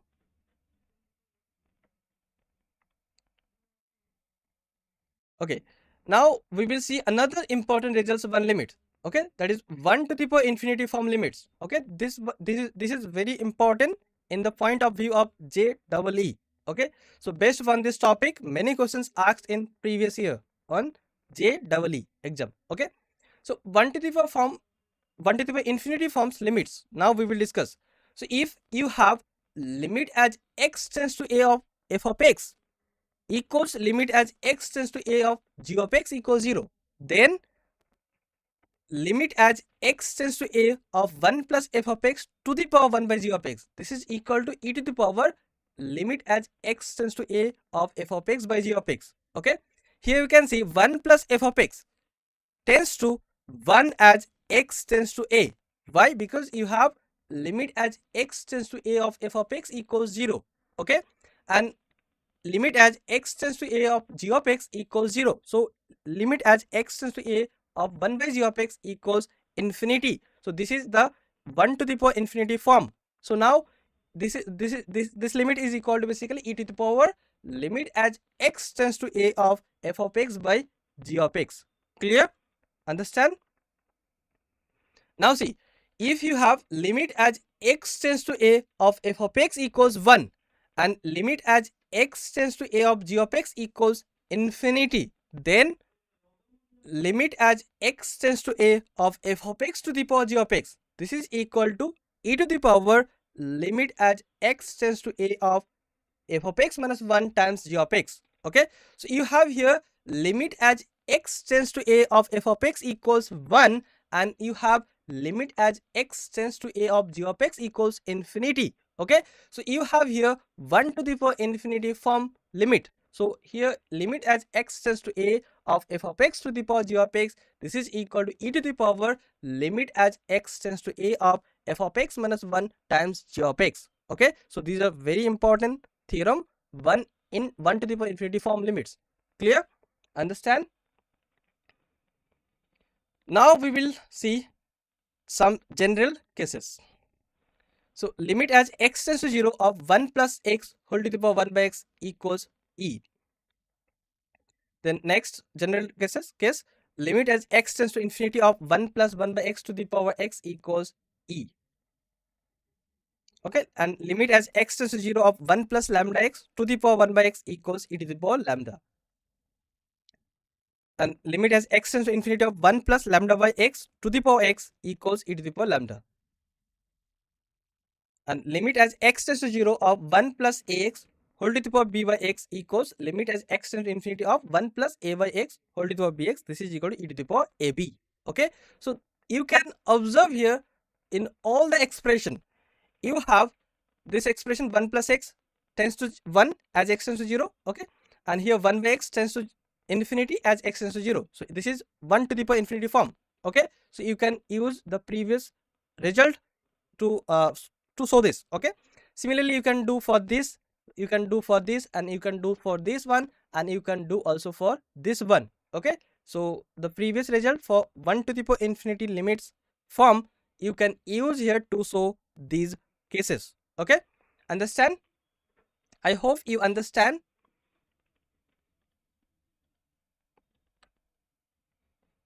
So now we will see what we have covered in theory part of this lecture. So here first we discuss limit of a function as x tends to a. Okay, when f of x tend to a definite number as x tends to a, then that definite number is called limit, and it write as limit as x tends to a of f of x. Then we have studied if limit as x tends to a of f of x equals L, and limit as x tends to a of g of x equals M, then we have studied limit of f of x plus g of x as x tends to a equals L plus M, this is sum rule. Then limit as x tends to a of f of x minus g of x equals L minus M, this is difference rule. And limit as x tends to a of f of x times g of x, this is equal to L times M, this is product rule. And limit as x tends to a of k times f of x, this is equal to k times L, this is constant multiple rule. And then we have studied in this lecture Sandwich theorem. If f of x is less than equal to g of x is less than equal to h of x for all x belongs in open interval alpha comma beta minus singleton set a, then if limit as x tends to a of f of x equals limit as x tends to a of h of x equals L, then limit as x tends to a of g of x equals L, where a belongs in open interval alpha comma beta. And we have also studied 1 to the power infinity forms limits. If limit as x tends to a of f of x equals limit as x tends to a of g of x equals 0, then limit as x tends to a of 1 plus f of x to the power 1 by g of x, this is equal to e to the power limit as x tends to a of f of x by g of x. And if limit as x tends to a of f of x equals 1 and limit as x tends to a of g of x equals infinity, then limit as x tends to a of f of x to the power g of x, this is equal to e to the power limit as x tends to a of f of x minus 1 times g of x. Okay, understand? So now we will discuss some practice questions on this chapter. So wait a moment.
So students, now we will discuss some practice questions, one limit and derivative. Okay. So let's look at question number 1. So you have to find limit as x tends to 0 of modulus function of x to the power greatest integer function of cos x. Okay. So you have given here 4 options. So you have to choose the correct answer from the given options. So first of all, try it by yourself and take your time. Which option is correct here? Write in chat section. Everyone do it. Which option is correct here?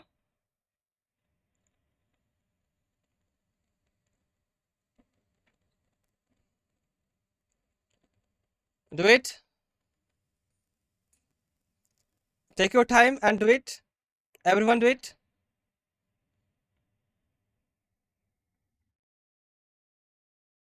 In option A, you have 1. In option B, we have 0. Okay. In option C, we have does not exist. In option D, we have none of these. Okay. So I am giving you hints. So here, mod of x, this is equal to x when x is greater than 0. Okay. And mod of x is negative x when x is less than 0. Okay. And about greatest integer function. So if you have greatest integer function of x equals 0 when 0 less than equals x less than 1. Greatest integer function of x equals 1 if 1 less than equal to x less than 2. Okay. So use this concept and try to solve this and give you answer in chat section. Everyone do it. Which option?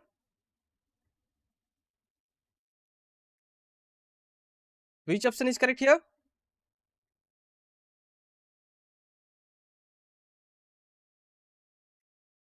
Very simple question. You can do it. And write your option in chat section. Write the correct answer.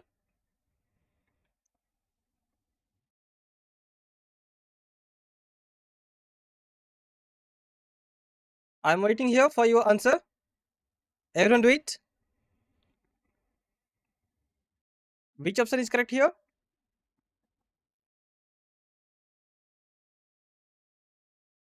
So what is the 0 less than cos x less than 1. So what will be the value of greatest integer function of cos x? Okay. So think like this and do it by yourself first. Which option correct? Everyone do it.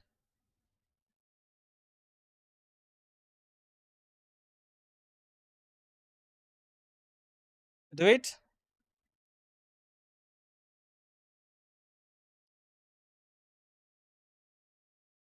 Okay. One of them said option B is correct. So let's check which option is correct here. So the correct answer is option A. Okay, that is limit as x tends to 0 of modulus of x to the power greatest integer function of cos x. This is equal to 1. Okay, so now let's start the solution step by step. Okay, and see the how we get the limit as x tends to 0 of modulus of x to the power greatest integer function of cos x. So let's start the solution. So we know that mod of x, this is equal to x if x is greater than 0 and minus x when x is less than 0. Okay, you will know about this. Okay, this is actually modulus function, you will know.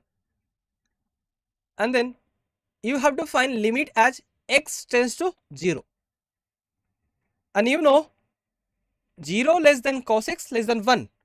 Okay, so what will be the greatest integer function of cos x? So greatest integer function of cos x is equal to 0. Okay, why? Because here 0 less than cos x less than 1. Okay, this is how you get the value of greatest integer function of cos x equals 0. Clear? Now find right hand limit. So now RHL, this is equal to limit as x tends to 0 plus of x to the power 0.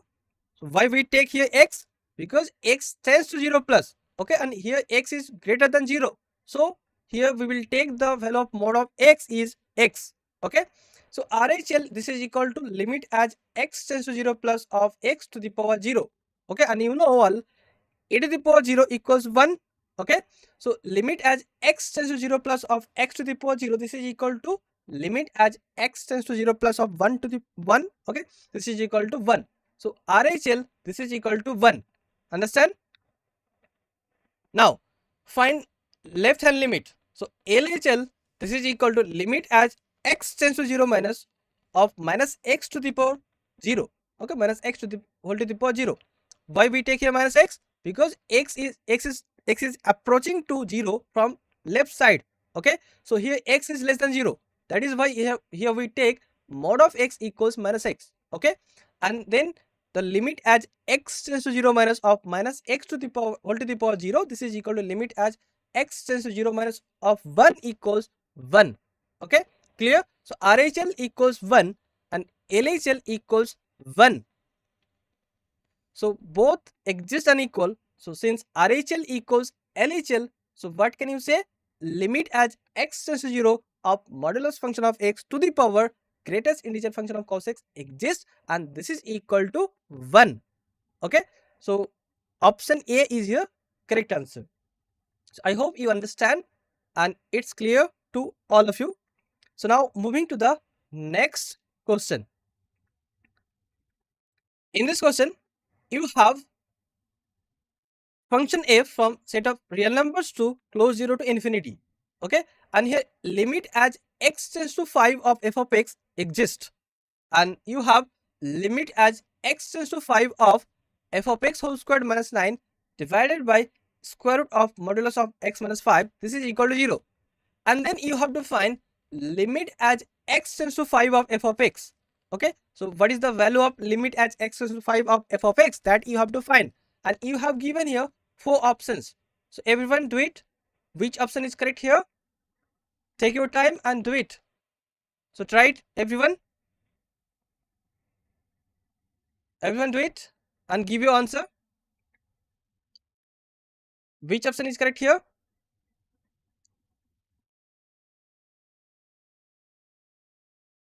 First understand what you have given. Okay, you have given here the function f from set of real numbers to close 0 to infinity. Okay, so from here you can say f of x is greater than equal to 0. Okay, f of x is greater than equal to 0, and here you have limit as x tends to 5 of f of x exists. So find now limit as x tends to 5 of f of x, and you have given limit as x tends to 5 of this expression is 0.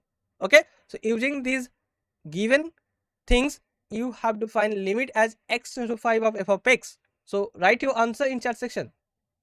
Which option is correct here? Everyone give your answer.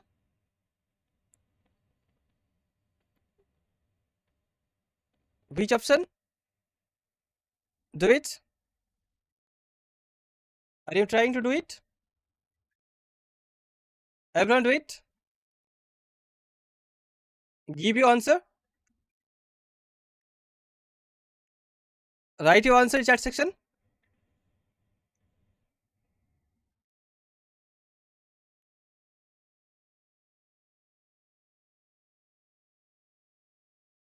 I hope you got your answer. So now see the correct option. Okay, and then we will solve it step by step. The correct answer is option A. So limit as x tends to 5 of f of x is equal to 3. Okay, this is the correct answer. Now let's solve this question step by step. So you have given limit as x tends to 5 of f of x exists. Okay, and you have given limit as x tends to 5 of f of x whole squared minus 9 divided by square root of modulus of x minus 5 equals 0. Okay, so from this limit, it implies limit as x tends to 5 of f of x whole squared minus 9, this is equal to 0. Okay, here x is not equals 5, so you can say limit as x tends to 5 of f of x whole squared minus 9 equals 0, and it implies limit as x tends to 5 of f of x whole squared, this is equal to 9. Okay, this is equal to 9, and now you can write this as from here we get two values of limit of f of x as x tends to 5. Okay, so limit as x tends to 5 of f of x, this is equal to 3 or minus 3. So now check which value we cannot take. Here the function from set of real numbers to close 0 to infinity. So f of x is greater than 0. So f of x will take only positive values. Okay. So but from function f from set of real numbers to close 0 to infinity, and therefore range of function f of x is greater than equal to 0. And it implies limit as x tends to 5 of f of x, this is equal to 3. Okay. So limit as x tends to 5 of f of x equals minus 3, this is invalid. Why? Because the range of function f of x is greater than equal to 0. Okay, that is why limit as x tends to 5 of f of x, this is equal to 3, and this is our final answer. So I hope you understand, and it's clear to all of you. Okay, now moving to the next. Now you have given limit as x tends to infinity of 2 by x times greatest integer function of x by 5, this is equal to m by n. Okay, so this symbol denotes greatest integer function. Then you have to find m plus n, and here you have m and n are relatively prime. So what does mean relatively prime? So m and n are relatively prime means GCD of m and n is 1. So when two numbers are called relatively prime if GCD of that two numbers equals 1. Okay, so then that numbers are called relatively prime number. Okay, so here you have m and n are relatively prime, and then you have to find m plus n. So you have given here 4 options, so you have to find the correct answer from the given options. So everyone do it and write your answer in chat section, which option is correct. Everyone do it. Take your time and do it. Everyone do it and give your answer.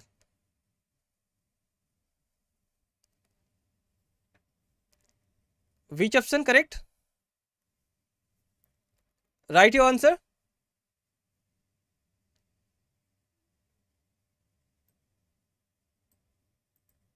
Very simple. If you know about greatest integer function, then easily you can do it.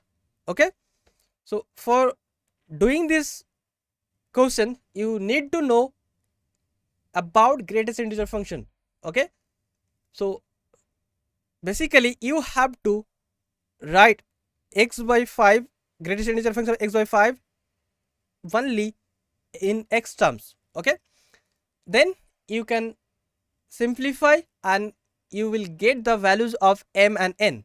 Okay, and then you have to check only GCD of m and n is 1 or not. Okay, and that's process you can take the value of m and n, and then you can find m plus n. Clear? So everyone do it and write your answer in chat section. Do it. Very simple question.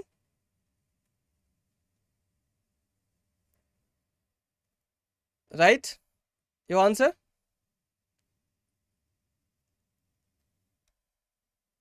Do it. Good. So now see the solution step by step.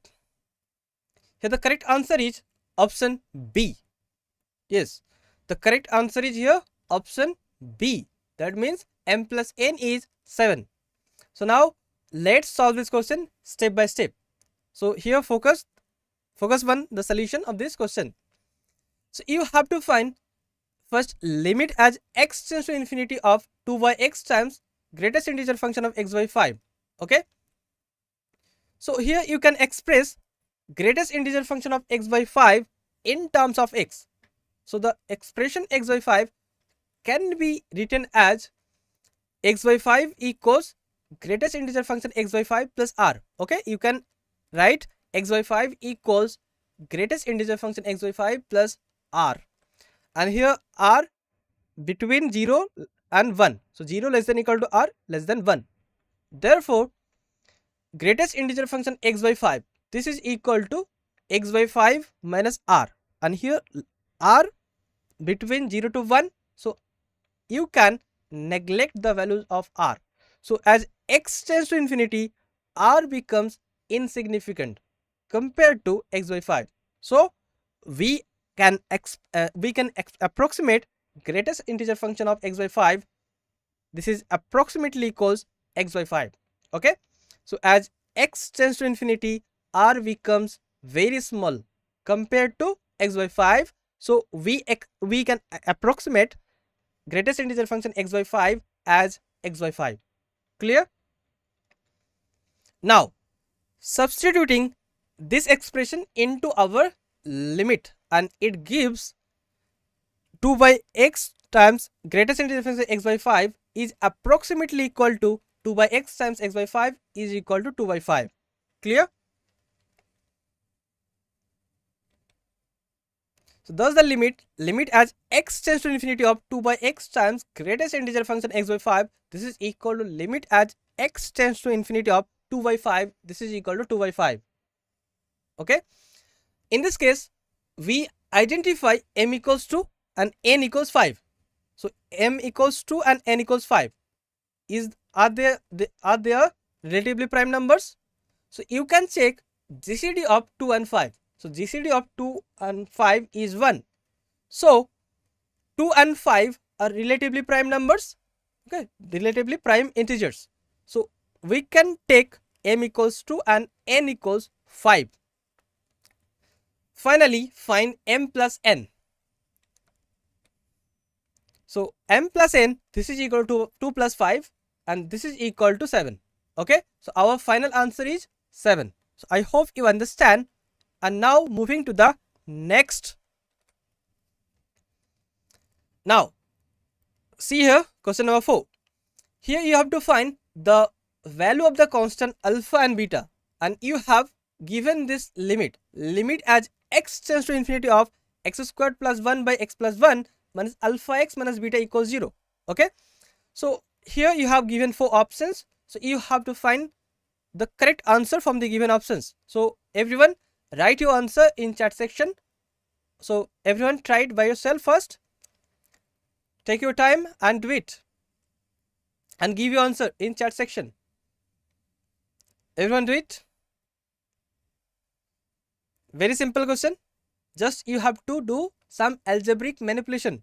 Okay, and then you will get the values of alpha and beta. Clear? So everyone do it. Very simple. You can do it. Here find the value of alpha and beta. Okay,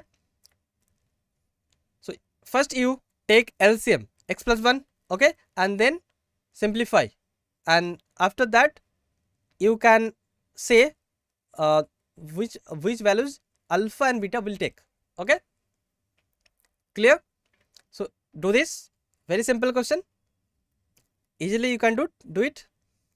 Easily do it. Give your answer. Which option?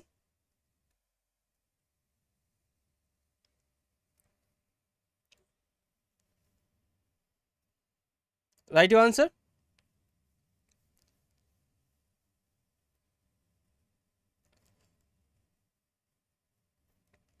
Hardly it takes 1 minute. Okay, so do it quickly.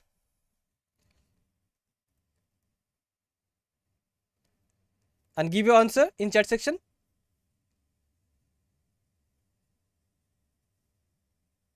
Do it.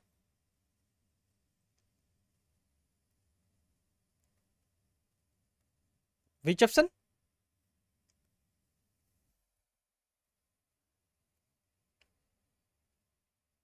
I am waiting here for your answer. Which option? Right? Write in chat section.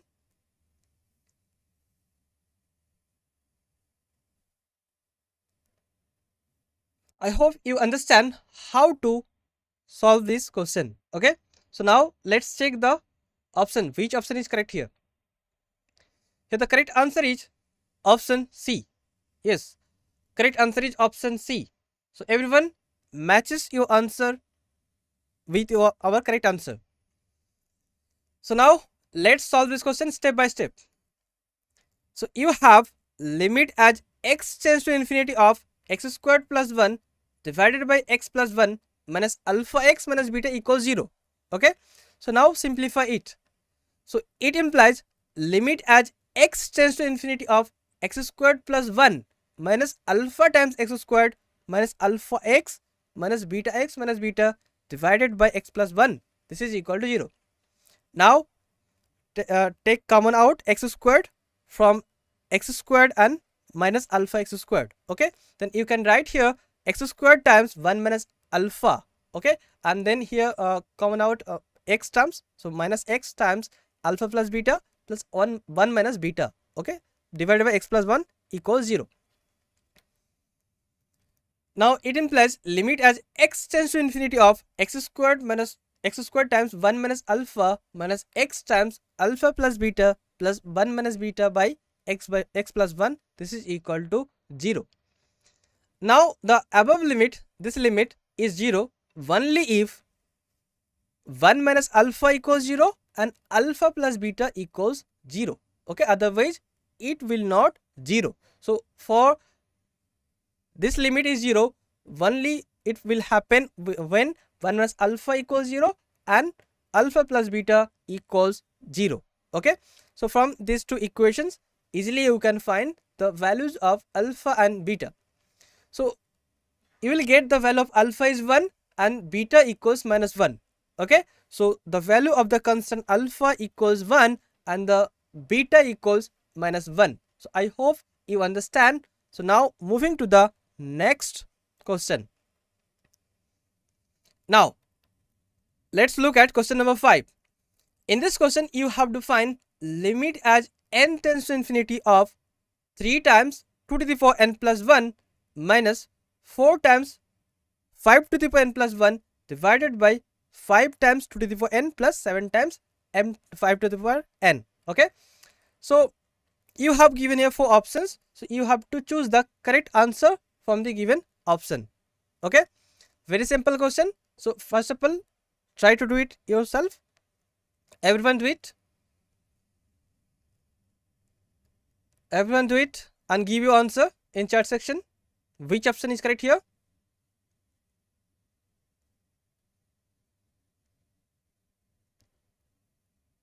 Do it. Very simple question. Just you have to write 2 to the power n plus 1 as 2 times 2 to the power n. Okay, and write 5 to the power n plus 1 as 5 times 5 to the power n. Okay, and then simplify and you will get the value of this limit. Okay, understand? So now let's solve this question and let's check the option. Here the correct answer is option D. So everyone match with your answer. So now let's start the solution step by step. So clearly limit as n tends to infinity of 3 times 2 to the power n plus 1 minus 4 times 5 to the power n plus 1 divided by 5 times 2 to the power n plus 7 times 5 to the power n. This can be written as limit as n tends to infinity of 6 times 2 to the power n minus 20 times m 5 to the power n divided by 5 times 2 to the power n plus 7 times 5 to the power n. Okay, you can write. Why? Because 2 to the power n plus 1, this is equal to 2 to the power n times 2. Okay, and 5 to the power n plus 1 is 5 to the power n times 5. Okay, and then simplify it. So you know limit n tends to infinity of a to the power n equals 0 if 0 less than a less than 1. Okay, you know well this result. So now try to apply this result. So you can write this limit as n tends to infinity of 6 times 2 by 5 whole to the power n minus 20 divided by 5 times 2 by 5 whole to the power n plus 7. Okay, and here you can see 2 by 5 is less than 1 and greater than 0. So you can now apply this result and then you will get the value of limit is minus 20 by 7. Okay, this is our final answer. So I hope you understand and it's clear to all of you. Now moving to the next question. In this question, you have to find limit as x tends to infinity of square root of x plus square root of x plus square root of x, then a minus square root of x. Okay, you have given here 4 options, so you have to find the correct answer from the given options. So everyone, try it by yourself first and take your time and give your answer in chat section. Everyone do it and give your answer. Which option is correct here?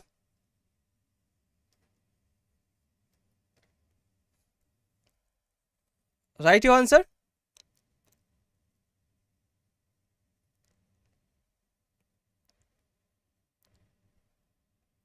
Try to solve this question.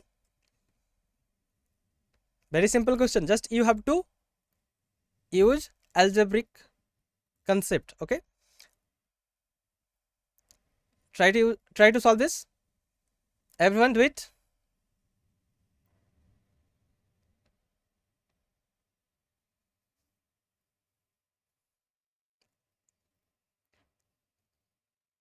Okay. So let's see which option is correct here. The correct answer is here option B. Okay. So match with your answer. Now let's start the solution step by step here. So you have limit as x tends to infinity of square root of x plus square root of x plus square root of x minus square root of x. Okay.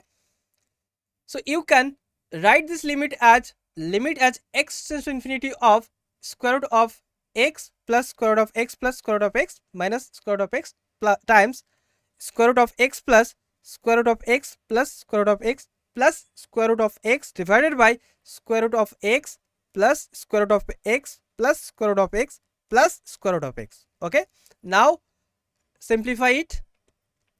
So after simplifying, you will get this limit as x tends to infinity of x plus square root of x plus square root of x minus x divided by square root of x plus square root of x plus square root of x plus square root of x. Okay. And here you can see plus x and minus x will be cancelled to each other. And this is equal to limit as x tends to infinity of square root of x plus square root of x divided by square root of x plus square root of x plus square root of x plus square root of x. Okay. Now what you have to do? Now just use this result limit as x tends to infinity of x to the power minus n. This is equal to 0 for n belongs in set of positive real numbers. Okay. So you can write this expression as square root of 1 plus x to the power minus 1 by 2 divided by 1 plus square root of x to the power minus 1 plus x to the power minus 3 by 2 plus 1. Okay.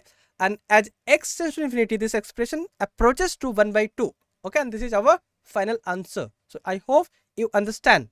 Do you have any doubt? So if you have any doubt, then you can freely ask now. Do you have any doubt? Understand? Yes?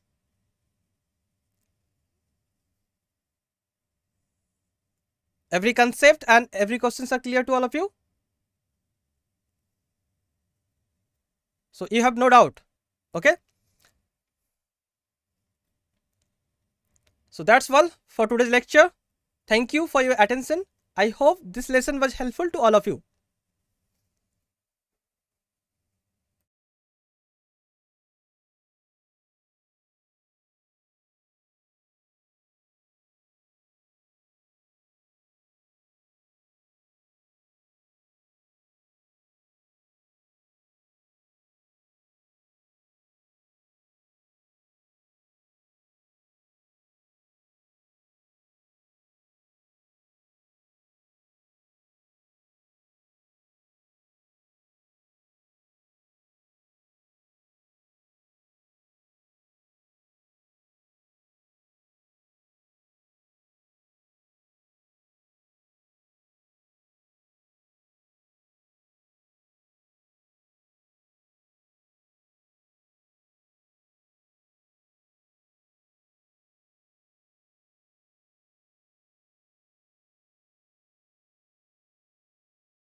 Hello everyone. In today's lecture, we are going to learn about mechanical properties of matter, and this is theory part 1.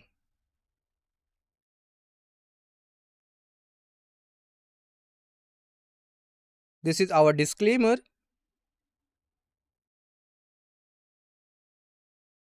So let's see the trend analysis uh, of the chapter mechanical properties of solids and mechanical properties of fluids in JEE main examination.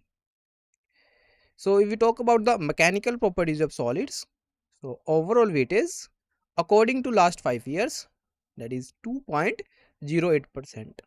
Okay, and if we talk about the mechanical properties of fluids, so overall weight is 3.0 according to last 5 years. Okay, now uh, let's see the yearly quotient distribution. So in 2024, question asked from elastic moduli.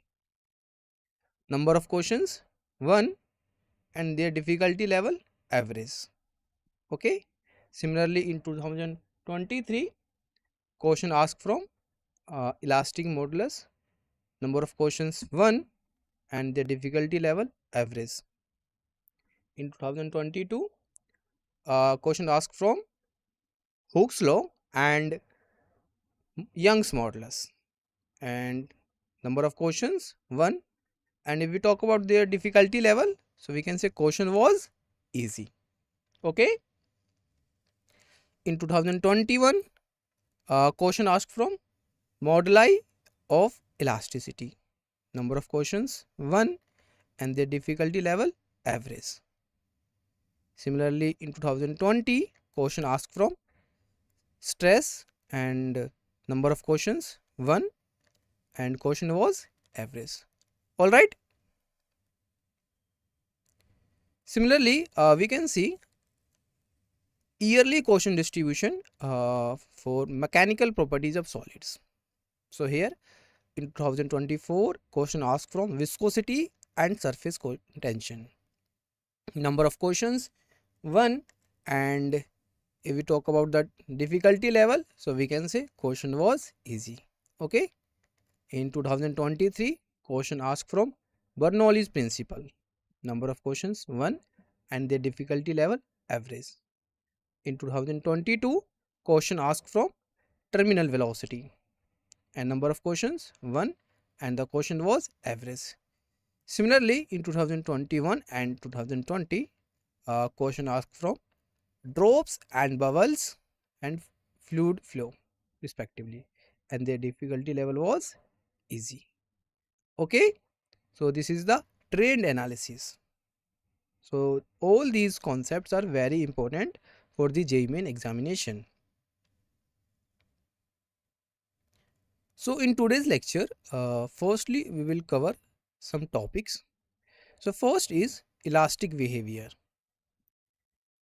Then we will learn about stress. After that, strain.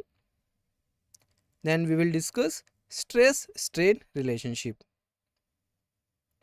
Then Hooke's law. After that, modulus of elasticity. Then we will discuss Poisson's ratio. Then interrelations between elastic constants. Then we will talk about work done in a stressed wire. Then we will discuss thermal stress and strain. Then fluid statics. And then thrust and pressure. Then pressure due to fluid column. Then gauge pressure.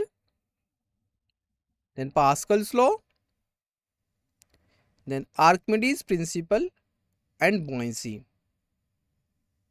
And last we will see laws of flotation.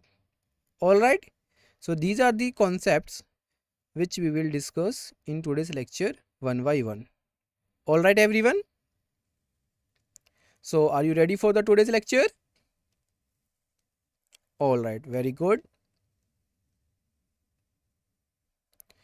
So our first concept is elastic behavior. So how we can define elastic behavior? So we can say uh, for elasticity is a is the property of a material to return to its original shape and size after applied force is removed. Okay, so suppose when we applied some forces on any object, and the object will regain its original shape and size. Okay, so that phenomena is a elasticity. All right, and when a force is stretches or deforms a material and it regains its shape once for the force is gone, this is called elastic deformation. So here elasticity is a property and deformation is a elastic deformation. Okay everyone,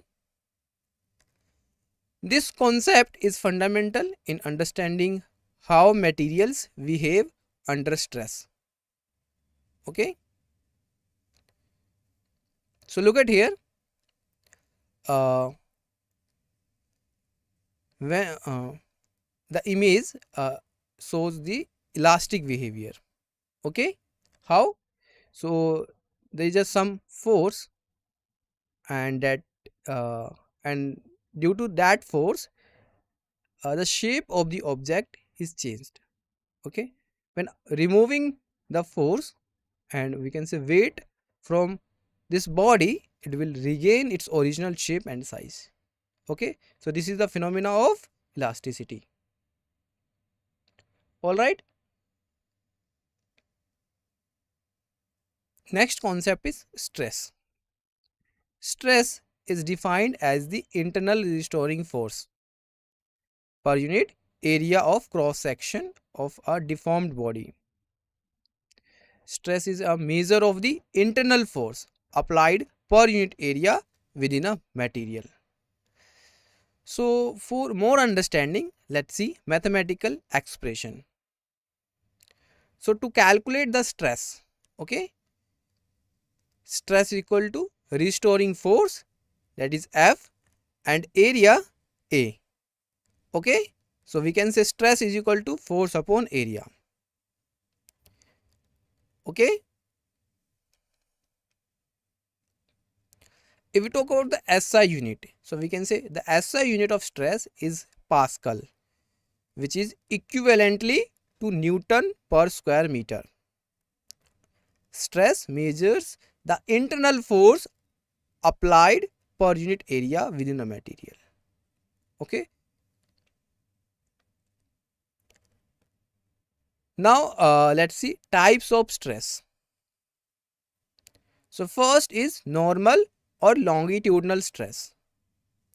So if we talk about the normal or longitudinal stress, so we can say normal or longitudinal stress refers to the stress applied perpendicular to the long axis of a material. It occurs when forces push or pull along the length of the object, causing compression. Okay, so let's study in detail. So when a force is applied along the length of a rod and perpendicular to its cross sectional area, that force is perpendicular, it causes deformation. Okay, so the stress created in the rod due to this force is called normal or longitudinal stress. This type of stress stretches or compresses the material along its length. It is calculated by dividing the applied force Fn by the cross sectional area A over which the force is distributed. Okay everyone. Longitudinal stress refers to stress applied along the length of a material. It has two main types. First, tensile stress, which stretches the material, and compressive stress, which shortens it. So both types affects how materials deform and fail under load. So let's see first tensile stress. Tensile stress occurs when a deforming force stretches a rod, so increasing its length. Yes or no? So, or we can say it is the stress experienced by the rod due to the this stressing force. Okay. In simple terms, when you pull uh, on both ends of a rod, it creates tensile stress, which measures how much the material is being stretched. If we talk about the second type of stress, so that is compressive stress. Compressive stress occurs when a deforming force shortens the length of a rod. It is a type of stress that pushes particles of the material together, causing compression. Okay. Compressive stress is a common in structures like bridges, or we can say columns, where the materials must support heavy loads without bending or breaking. The next is volumetric stress. Okay, everyone clear? Any doubt here? If yes, write in the chat box.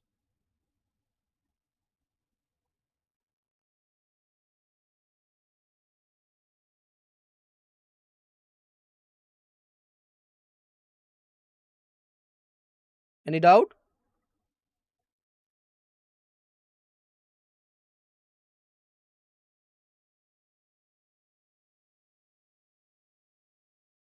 Okay. So second is volumetric stress.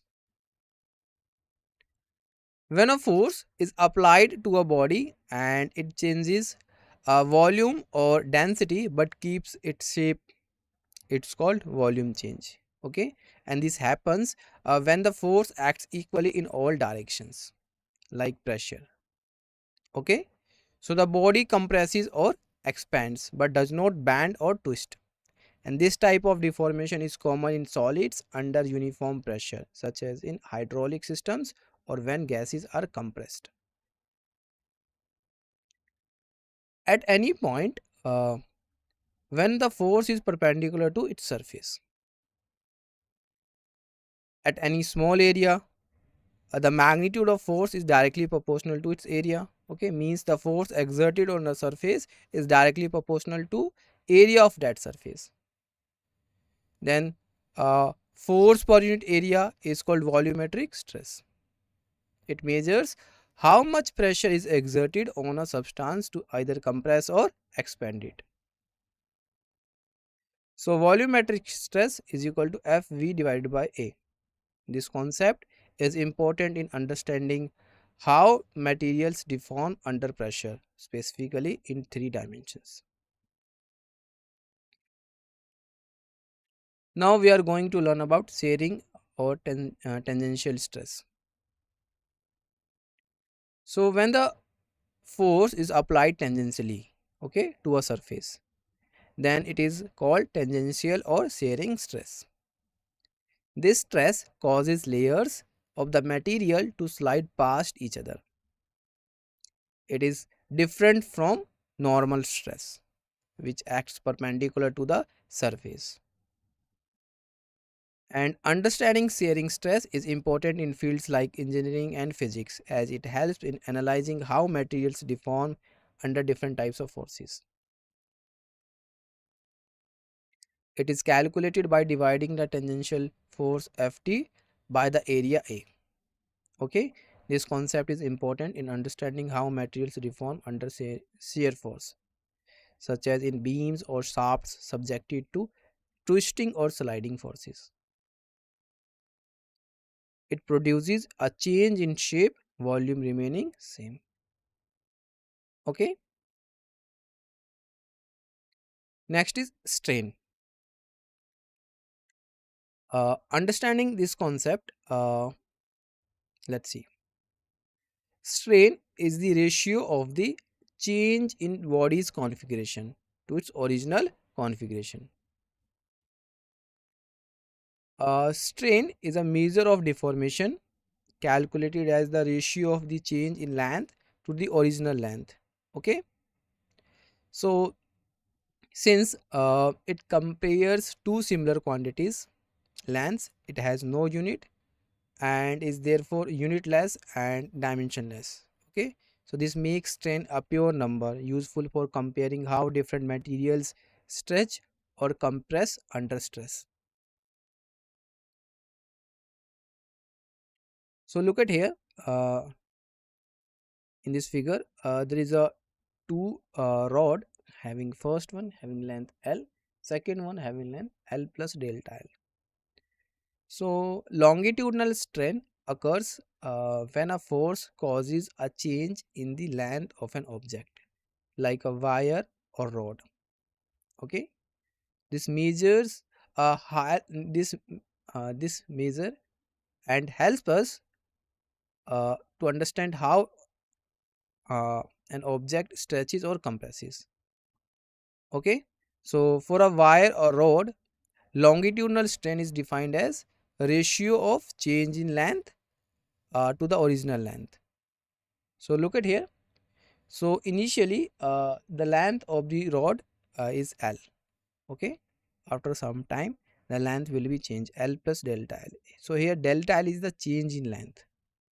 Okay, it is calculated by dividing the change in length delta L by the original length L, and this gives a dimensionless ratio that tells us the relative deformation of the object. Okay, now we are going to discuss volumetric strain. When a deforming force causes a change in the volume, the resulting strain is known as volumetric strain. Okay, look at here in the figure. This is the visual representation. Okay, where the force is having in all equal in all equal three directions. Okay, yes. So the change in volume delta V. So we can write volumetric strain is equal to change in volume delta V divided by original volume V. And this concept helps in understanding how materials expand or contract when subjected to forces, which is important in fields like engineering and physics. It gives a quantitative way to describe volumetric deformation. Shearing strain. So shearing strain is equal to delta x upon L. Okay, so when a tangential force is causes a change in shape of material resulting in a deformation without changing its original volume. So the strain developed is called shearing strain or shearing or shear. Okay, so look at here. So this is the original shape, and when a tangential force act on the top of the body, so there will be a change, and that change will be denoted by delta theta, denoted by theta. Okay, so we can write shearing strain, uh, it should be theta. Okay, so theta equal to delta x upon L. It is calculated as a displacement of a layer to the original length L of the material. In simple terms, it tells us how much a material slides when a force is applied tangentially to its surface.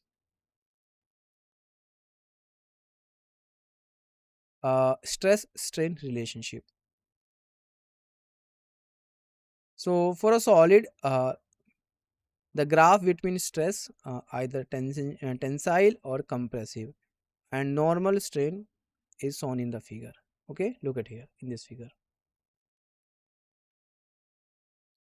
So in the graph, a point A, look at here, point A is the proportional limit up to uh, till the proportional limit till the point stress and strain are proportional to each other.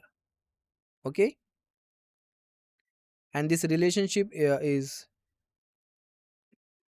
we will learn in Hooke's law. So from the point A to B, uh, stress and strain are not proportional. Okay, because this is not linear, meaning Hooke's law no longer applies. And point B is called elastic limit. Okay, which is the maximum stress a material can handle while still returning to its original shape. And the reason from O to B, okay, is known as elastic region,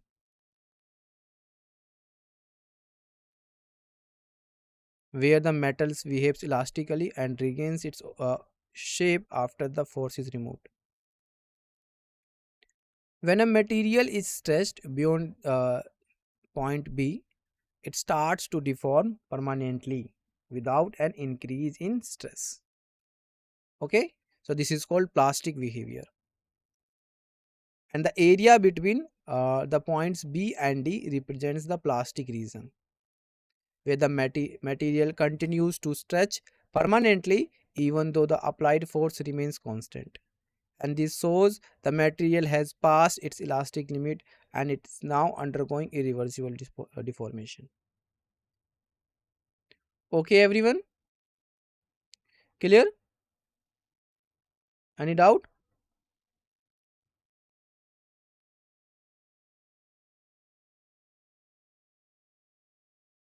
Yes or no?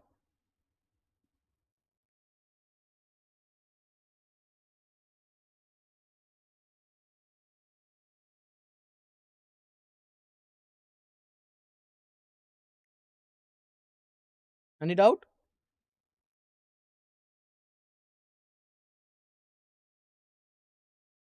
Okay.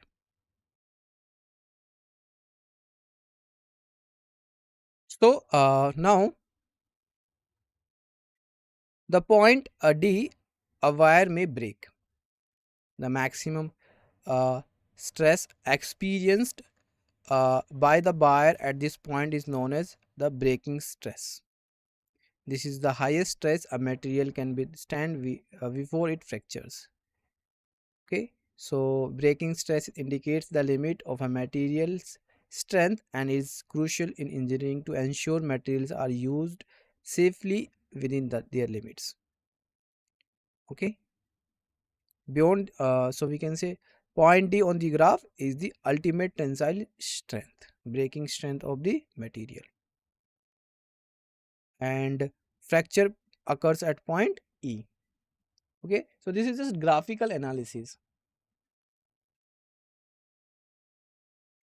Materials that break immediately once their stress exceeds the ultimate tensile limit, point D on a typical stress strain graph, are known as brittle. Okay, graphically for such materials, the plastic range, the region between point D, the yield point, and point E, so the fracture point, is almost non-existence or zero, meaning uh, we can say they fracture with very little deformation after yielding. So we can say materials that exhibit good plastic range, where points D and E are far apart on the graph, can withstand significant stress and strain beyond their elastic limit, okay, before breaking. And these are called ductile materials, capable of being drawn into wires or hammered into sheets. Now let's study Hooke's law. Hooke's law, which states that with the elastic limit, stress is directly proportional to strain. Okay, so this relationship is fundamental in understanding how materials deform under applied forces. So when a force is applied, stress causes strain, and this proportionality helps in predicting material behavior and is the key in fields like engineering and physics. Okay, So look at here in the figure. So we have a spring, and when we apply the force in vertical direction, so the steel will be stressed, and that there is a displacement x when applying a 1 Newton force, and we applying a 2 Newton force, it will be uh, stretched by 2x, and after removing the force, the shape and size of this uh, spring will regain. Okay, so we can say stress is directly proportional to strain. So for removing proportionality sign, there is a term that is E. So stress is equal to E into strain. So the ratio of stress to strain within the elastic limit is called the coefficient of elasticity for the given material. So E equal to stress upon strain. Okay. Modulus of elasticity. There are three primary moduli of elasticity. First, Young's modulus. Young's modulus is a measure of material's stiffness, showing how much it resists elastic deformation under stress. A higher modulus means the material is harder to stretch or compress. It is calculated by dividing the normal stress force per unit area by the longitudinal strain proportional deformation, and this ratio helps determine how much a material will stretch or compress under stress as long it stays within the elastic limit. This equation defines Young's modulus y equal y, which measures a material stiffness. In simple terms, y shows how much force is needed to stretch or compress a material by a certain amount, helping us understand materials property in physics and engineering. So we can say y equal to normal stress, that is force upon area, and longitudinal strain delta L by L. So when we solving these terms, you will be get FL divided by A into delta L. Okay. So now the important point here is this: when we solving some practice questions based on mechanical properties of matter, this formula is very important. So here you need to remember this. All the concepts and all the questions are based on only these formulas. Okay, so this is very important. Y equal to FL divided by A into delta L. The second is bulk modulus, measures and it relates to compressibility of materials.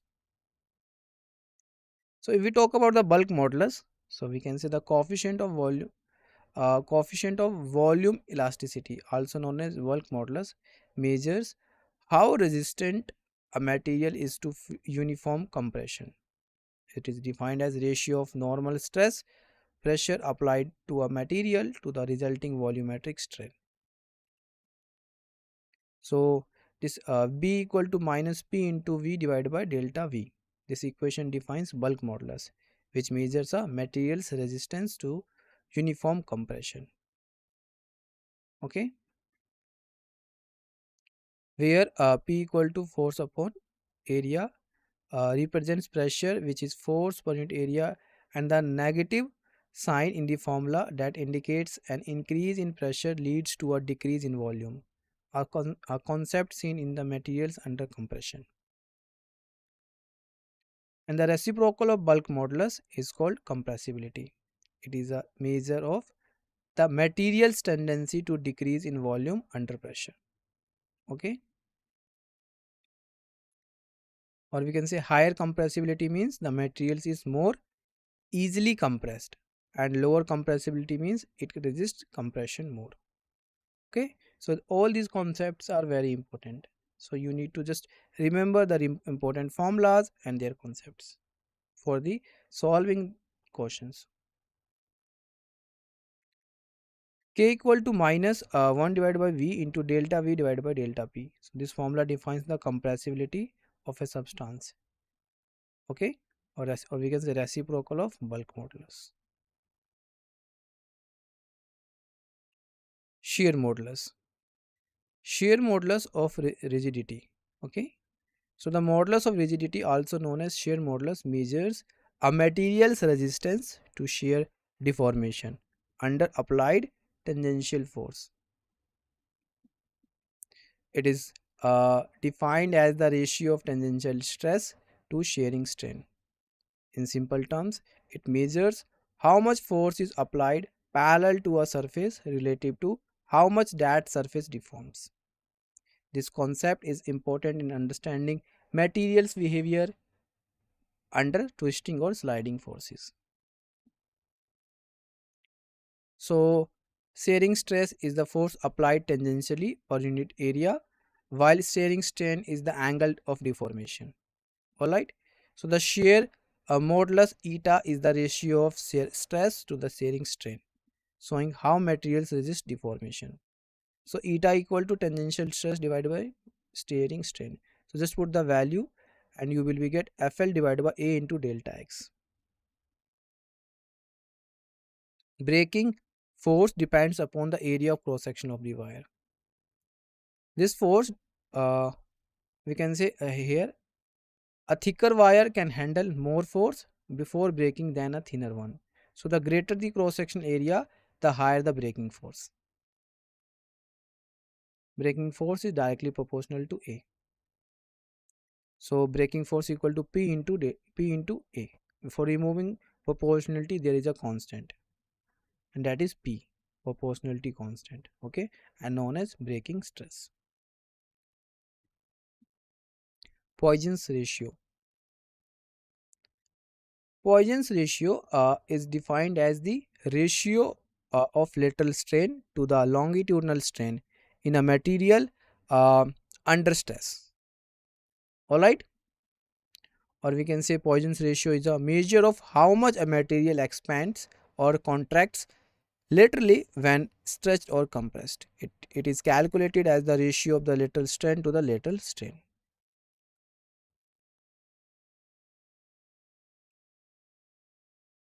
So the formula is lateral strain divided by longitudinal strain. So it will be delta D divided by D upon delta L divided by L. So it will be equal to delta R divided by delta L by L. Okay. So Poisson's ratio is a unitless and dimensionless term. Its value depends on the nature of the material, meaning its value is fundamentally determined by the material's composition and the internal atomic or modular structure. Now interrelations between elastic constants. So let y equal to Young's modulus, eta equal to rigidity modulus, b equal to bulk modulus, and sigma equal to Poisson's ratio. Okay, so there is a relations, and we need to learn all the that relations. So the internal relations between elastic constants are: first, y equal to 2 eta into 1 plus sigma, and this equation shows how the variable y depends on the two other variables eta and sigma. It means that y is twice the product of eta and 1 plus sigma. In simple terms, if eta or sigma increases, y will also increase. Second, y equal to 3b into 1 minus 2 sigma, and this equation shows how the variable y depends on b and sigma. It indicates that y is 3 times the product of b and 1 minus 2 sigma. And third equation, 9 divided by y is equal to 3 divided by eta plus 1 by b. This equation shows a relationship between three variables y, eta and b. Okay, it states that 9 divided by gamma is equal to the 3 sum of 3 divided by eta and 1 divided by b. So this equation y equal to 3b eta divided by eta plus 3b. Okay, so these are interrelations between elastic constants. So you need to just remember. So, or we can say sigma equal to 3b minus 2 eta divided by 6b plus 2 eta. Alright everyone, I hope these relations are clear. And from the in the examination, question directly ask from these concepts. So you need to remember all these formulas. work done in a stretched wire. So work is done against the internal restoring force while stretching a wire. Okay. So this work is stored as as elastic potential energy. So when a wire is stretched, uh, an external force is applied, which which does work on the wire, and the wire's internal structure, specifically the molecular bonds, resists this stretching by producing an internal restoring force. Okay, so the work done against this restoring force is not lost, but it's converted into elastic potential energy, which is stored within the wire. So the formula W equal to 1 divided by 2 into stretching force into elongation. So just put the values. W equal to 1 divided by 2 into F into delta L, which is equal to 1 by 2 YA divided by L into delta L whole square. Here W equal to energy stored in the wire and energy stored per unit volume, or we can say energy density. So we can write U divided by V is equal to 1 by 2 into F into delta L divided by AL, which is equal to 1 by 2 stress into strain. So it will be equal to Y divided by 2 into strain whole square. Okay. Thermal stress and strain. When a body is allowed to expand or contract with increase or decrease in temperature, no stresses are induced in the body. Okay, but if the deformation of the body is prevented, some stresses are induced in the body. Such stresses are called thermal stresses or temperature stresses. The corresponding strains are called thermal strains or temperature strains. Look at figure. Here in first one, this is the rigid support. Okay, and second one hand is free hand. So due to thermal stress, or there will be a change in length, that is delta L. So by definition, coefficient of linear expansion, the alpha equal to delta L divided by L into delta theta. So thermal strain delta L by L equal to alpha into delta theta, and thermal stress we can say y into alpha into delta theta, or tensile or compressive force produced in the body. So F equal to y into A into alpha into delta theta, and this formula describes the force required to cause thermal stress in a material. Okay. Fluid statics. So fluid statics is the study of fluids at rest. Okay. Fluids include liquids and gases. When a fluid is stationary, relative to its container in its state of fluid statics, this branch of physics explores how fluids behave under gravity and pressure when not in motion. Okay, clear everyone? Any doubt? Thrust and pressure. So normal force exerted by the fluid at the surface in the contact is called thrust of fluid.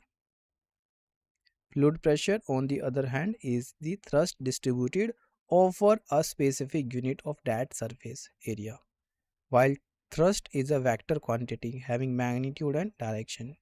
Fluid pressure is a scalar quantity that describes the intensity of that force per unit area and acts equally in all directions at a given point within the fluid. The thrust exerted by a fluid at rest per unit surface area contact surface is called fluid pressure. So pressure equal to normal force upon surface area, which is equal to thrust divided by surface area. So we can write P equal to F by A. So pressure is a scalar and its SI unit is Newton per meter square or Pascal. Or we know 1 Pascal equal to 1 Newton per meter square. Alright everyone. Pressure due to fluid column.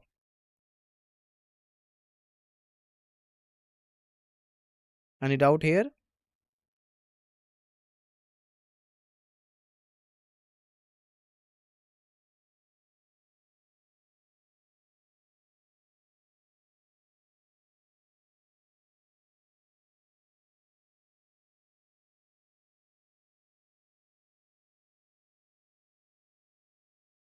Okay, let's see. So pressure exerted by fluids at the bottom of a container, which depends on the height of the fluid column. So see the figure for visual understanding. So height is h. So at the here the pressure is rho gh. Okay, so we can say hp equal to rho h g. This formula for pressure exerted by the fluids at the bottom of container having h height, okay, where rho is liquid density, fluid density. Gauge pressure. So the pressure difference between the real hydrostatic pressure and atmospheric pressure is known as gauge pressure. So the formula to calculate the gauge pressure, it is equal to real pressure P minus atmospheric pressure P naught. Okay, Pascal's law. So let's see. Pascal's law states that any pressure change applied to an enclosed incompressible fluid is transmitted undiminished to every point within that fluid and to the walls of its container. Okay, this means if you push on a fluid in a shield space, the pressure increases equally everywhere. And this principle is a fundamental to hydraulic stress, the hydraulic systems, where a small force applied over a small area can generate a much larger force over a larger area. Okay, as seen in a car brakes and hydraulic lifts. So according to Pascal's law of transmission of pressure, the increase in pressure at any point, one point of the enclosed liquid in equilibrium or at rest is transmitted equally in all other points of the liquid and also to the walls of the container. So the hydraulic lifts, hydraulic press, hydraulic brakes are examples, or we can say based on the Pascal's law. So now let's see Archimedes principle and buoyancy. So when a body is immersed fully or partially in a fluid, it experiences an upward force that is equal to the weight of the fluid displaced by it. Okay, so the magnitude of this buoyant force is exactly equal to the weight of the fluid, okay, that the body displaces. And this principle explains why mm, objects float or sink. So suppose if the buoyant force is greater than the object's weight, okay, so it floats, and if the buoyant force is less, it sinks.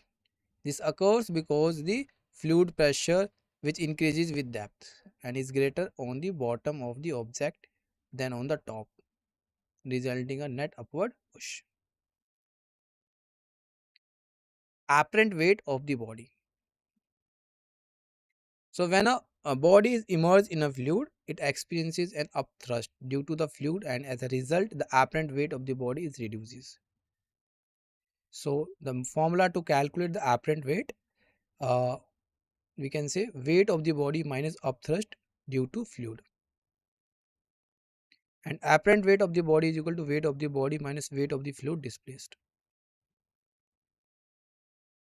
So buoyant force and or buoyancy. So buoyant force is equal to, the formula is h rho g a, which is equal to mg, and where h is equal to height of the body immersed in liquid, m is the mass of the body, and a is the area. It is an upward force acting on the body immersed in a fluid, immersed in a liquid. It is equal to the weight of the liquid displaced by the immersed part of the body. And the buoyant force is the upward force exerted by a fluid on an object submerged in it. So this force acts at the center of the buoyancy, which is the important where we weight of the displaced liquids is considered to act. So the center of buoyancy is essentially of center of gravity of the liquid that the object displaces.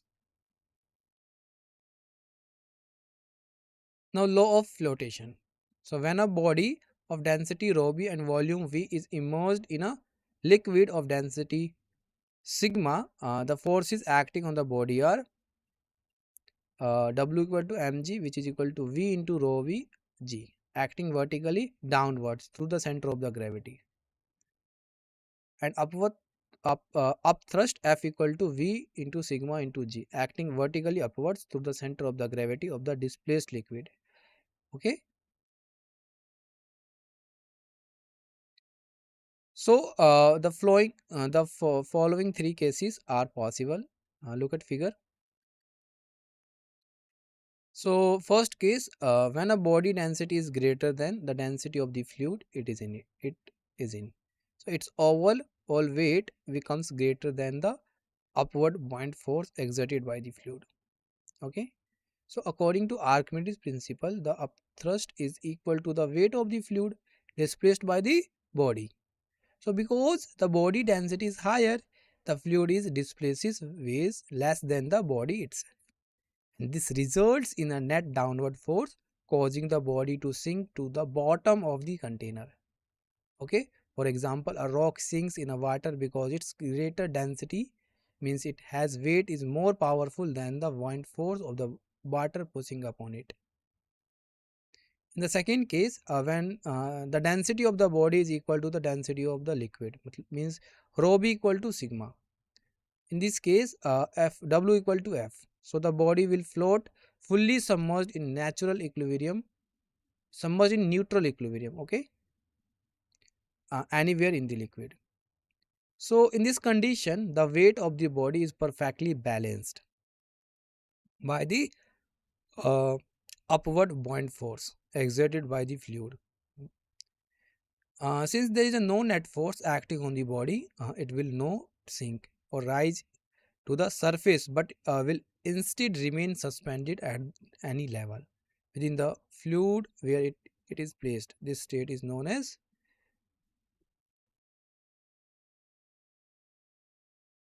law of flotation. Second, and the third, the density of body is less than that of the liquid. In this case, W is less than F. So the body will move upwards and equilibrium will float partially immersed in the liquid. So these are the three cases of laws of flotation. So let's briefly summarize our today's lecture in some points. First, we discussed elastic behavior. Then we discussed stress. That is, stress is the force applied per unit area within materials causing deformation. It is measured in pascals and can be tensile, compressive, or shear. Then strain. Okay. Then we learn stress strain relationship. Then we learned Hooke's law. Okay. So after that, Poisson's ratio. Then interrelations between elastic constants. Yes or no? Then work done in a stretched wire. Then thermal stress and strain. Then fluid statics. Then thrust and pressure.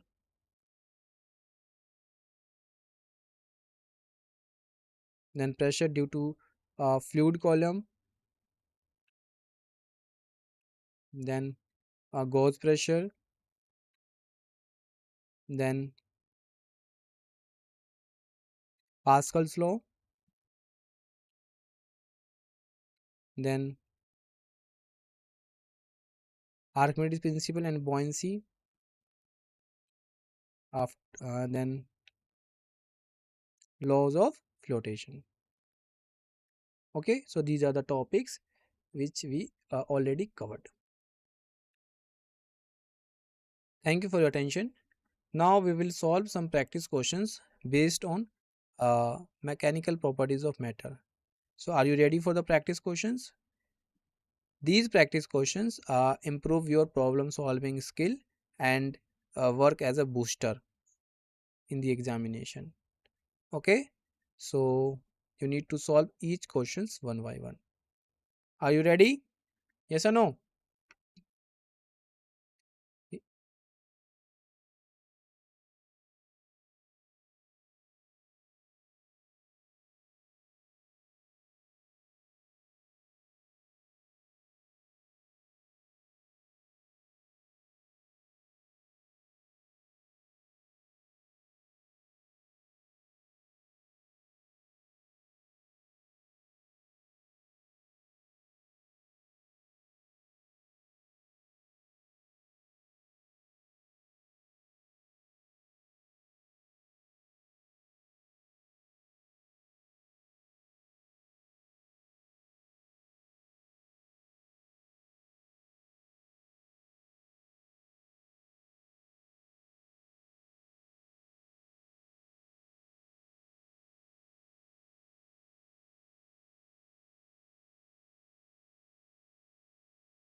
Hello students. Now we will solve some practice questions based on mechanical properties of matter. Okay, this is our disclaimer. So here we will solve some practice questions based on mechanical properties of matter. So our first question: a man grows into a giant such that his linear dimensions increase by a factor of 9. Assuming that his density remains same, the stress in the lag will change by a factor of what? Okay, so here we need to determine the effect on stress, how much it will increase. So you should remember the formula for stress. When the linear dimension is increasing, what effect will it have on stress? So the given options: option A 1 by 9, option B 81, option C 1 by 81, and option D 9. So which option is correct? Please try to solve this question and tell me which option is correct.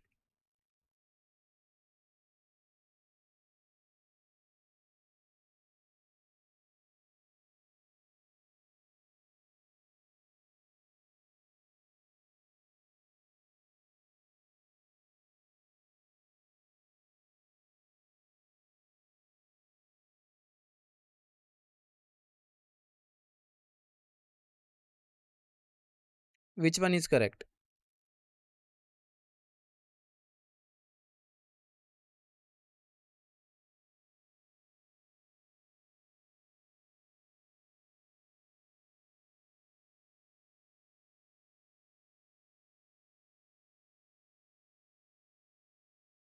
Anyone?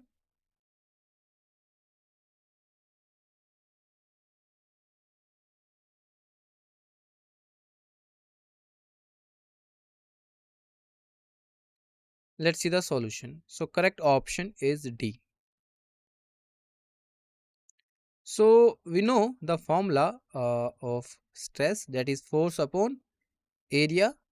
So in our case, the force is weight, that is mg. So the stress will be here L cube into rho g divided by L square. Alright, because we know initially we convert here force in terms of, look at it, area is the L square and mass in terms of density and volume. Okay, and g as it is, and m is in terms of volume. So you know volume, L cube is into rho and divided by area, that is L square. Clear everyone? So rearranging the terms as equal to L rho g. Okay, so we have to find out the factor. So we will calculate S1, that is L1, and for S2 uh, L2. Okay, so question says that linear dimension increase by factor of 9. So it will be 9 times L1 and it will be L1. So when we solving this, you will be get S2 by S1 equal to 9. Okay, it means the stress increases by a factor of 9. Alright, this is formula based question, direct. Here we in this here we change the terms. Force is equal to mg, so mg as it is, okay, and m in terms of volume. Alright, the second question, the Young's modulus of brass and steel are respectively 1.0 into 10 raised to the power 11 Newton per meter square and 2.0 into 10 raised to the power 11 Newton per meter square. A brass wire and a steel wire of the same length extend by 1 mm each under the same force. If the radii of brass and steel wire are Rb and Rs respectively, then which one is the correct relation between radius of brass and steel wire? Okay, so given options, option A Rs equal to root 2 into Rb, option B Rs equal to Rb divided by root 2, option C Rs equal to 4 into Rb, and option C Rs equal to Rb divided by 2. Okay, so which option is correct? Think about it and please try to solve this question.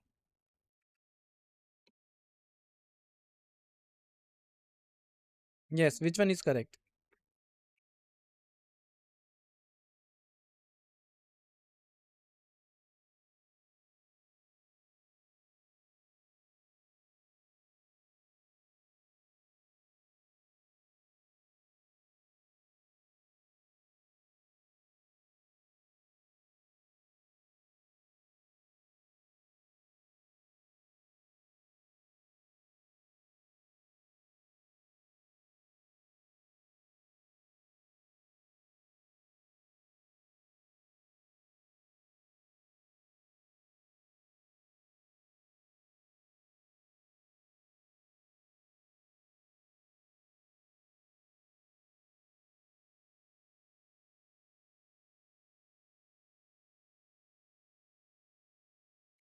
So the correct option is B. Rs equal to Rb divided by root 2. Okay. Let's see the solution. So we will use the formula for Young's modulus, which is given by delta L equal to Fl divided by y into A. And we know the value of A, that is pi r square. So just substitute here. So it will be delta L equal to Fl divided by y into pi r square. Okay. So as Fl and delta L are the same, so we can find out a single relation, that is yr square equal to constant. Okay, this means when we equate both, 2.0 into 10 raised to the power 11, okay, this is the Young's modulus value of for steel, and into r square, which is equal to 1.0 into 10 raised to power 11. This is the Young modulus value for brass into rp square. This relation comes from this relation yr square equal to constant. Okay. So when we solving this, rs equal to rb divided by root 2. So this is the correct relation. All right, everyone. Next one. One end of a horizontal thick copper wire of length 2L and radius 2R is welded to an end of another horizontal thin copper wire of length L and radius R. When the arrangement is stretched by applying forces at two ends, the ratio of the elongation in the thin wire to that in the thick wire is what? So here in this we need to state the elongation, that is the change in length, meaning the ratio of the wire to the thick wire. Okay, so for this we will use we will also use the Young's modulus formula. Okay, so with which we can find this ratio.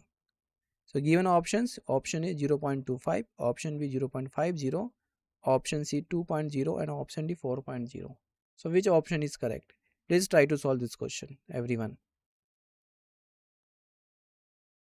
Which one is correct?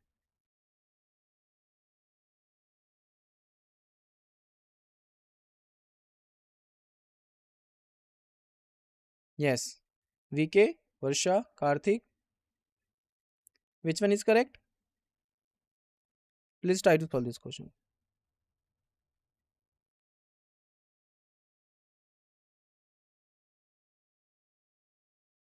In the chapter of mechanical properties of matter, questions directly ask from the direct formula based.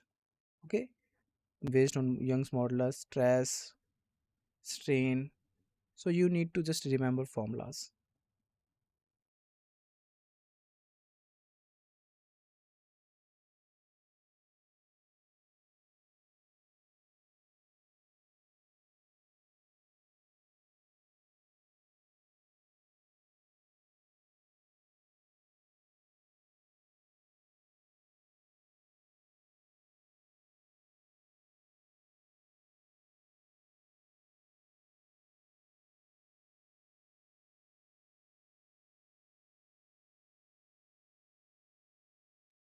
Let's see the solution. So correct option is C. So to solve this question, we will use the formula for Young's modulus, which is given by y equal to FL divided by A into delta L. So from this relation, when we rearranging it, it will be clear that delta L is directly proportional to L divided by R square. Okay. So to find out the answer, we will use take the ratio delta L1 divided by delta L2, which is equal to L by R square. So for delta L1 it will be L by R square, and for delta L2 it will be L. L is the 2L and R is 2R. So 2R square. So when we performing calculation, you will be get 2. So this is just mathematical calculation. Okay. And the important term here is this formula. The following four wires are made of the same material. Which of these will have the largest extension when the same tension is applied? Okay. So the question asks which of the four wires provided below, all made of the same material, will exhibit the maximum extension when the same tension is applied to each. Therefore, with four wires of identical material, we need to uh, ascertain which one will experience the greatest extension under constant tension. So for this problem, we must refer to the formula for Young's modulus to understand the factors influencing extension when the tension is kept constant. Okay. So which one is correct? Option A, option B, option C, or option D? Please try to solve this question.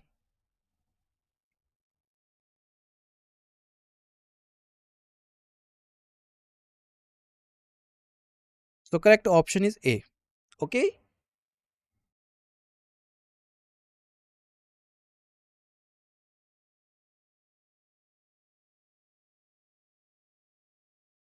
Let's see the solution. So we will use a formula for Young's modulus to solving this question. The formula is y equal to FL divided by A into delta L.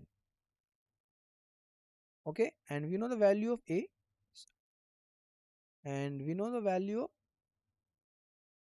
y. Okay, so rearrange this expression in terms of delta L. So expression will be delta L is equal to FL divided by AY, which is equal to FL divided by A, that is pi d square by 4 into Y. So from this relation it is clear that delta L is directly proportional to L by d square. Now for this, for first option the ratio is L by d square, so just put the values. So L 50 and d square, it means 0.5 square. Okay, so the answer will be 200 centimeter per mm square. Okay, similarly for the second, third and fourth option the ratio is 100, 50 and 33.33 respectively. So therefore L by d square is maximum in option A, so A option is correct. Okay, the length of a metal of wire is L1 when the tension is in it is T1 and is L2 when the tension is T2. The original length of the wire is what? Given options: option L1 plus L2 divided by 2, option B L1 T2 plus L2 T1 divided by T1 plus T2, option C L1 T2 minus L2 T1 divided by T2 minus T1, and option D under root T1 T2 L2 L2. So which option is correct? So here when a material wire a length L1 under tension T1 and a length L2 under tension T2, then what will be the original length of the wire? So in this case there is a certain length and a certain tension. This means some extension must have occurred in both cases. Okay, so you have to find out the correct one. Please try to solve this question.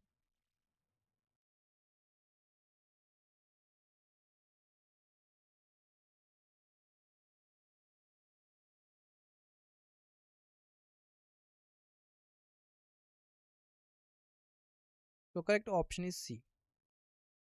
Let's see the solution. We know y equal to stress upon strain.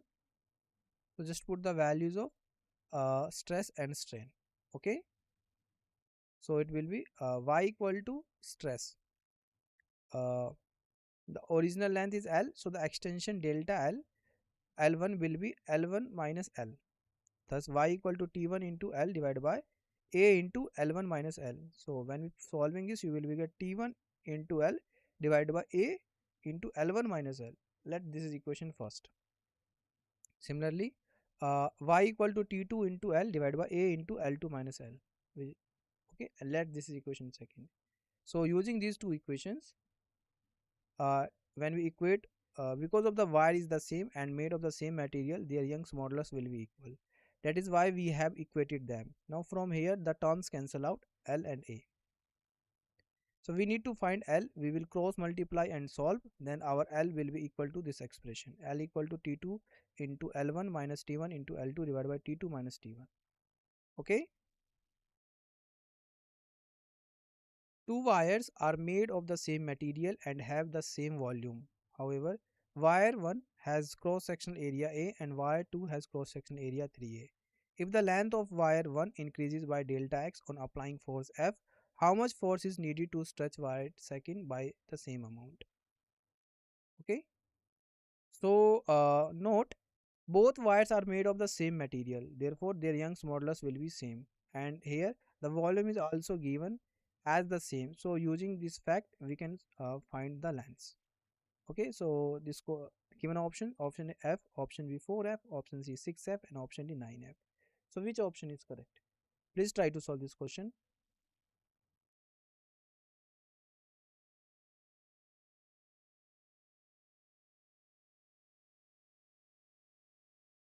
So correct option is D 9F. So if the volume is the same, we can write A1 L1 equal to A2 L2. Okay, so L2 will be A1 L1 divided by A2. So just put the values. A1 is A and L1 as it is divided by A2, that is 3A. So it will be L1 by 3. Similarly, we can say L1 upon L2 is equal to 3. So as delta X is equal to F1 divided by A gamma into L1. Okay. And delta X2 is equal to F2 L2 divided by 3A into gamma. Now we will equate them. So it will be delta X1 equal to delta X2. So F2 L2 divided by 3 into A gamma is equal to F1 L1 divided by A gamma. Okay. So here we can say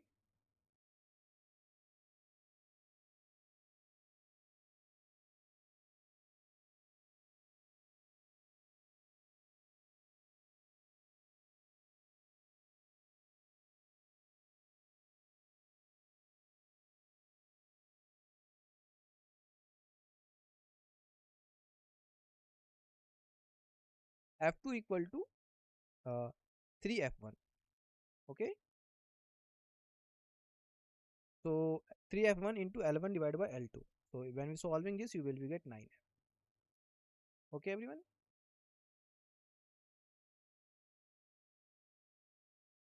The ratio of the lengths, radii and the Young's modulus of steel and brass wires in the figure are A, B and C respectively. Then the corresponding ratio of increase in their length is what? Given options. Option A 3C divided by 2A BC square.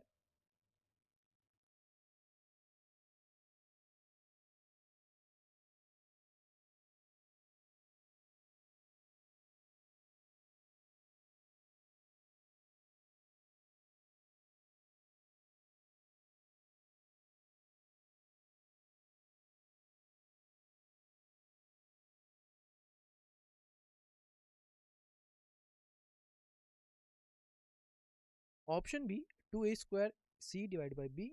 Option C 3A divided by 2B square C. And option D 2AC divided by B square. So which one is correct? Please try to solve this question.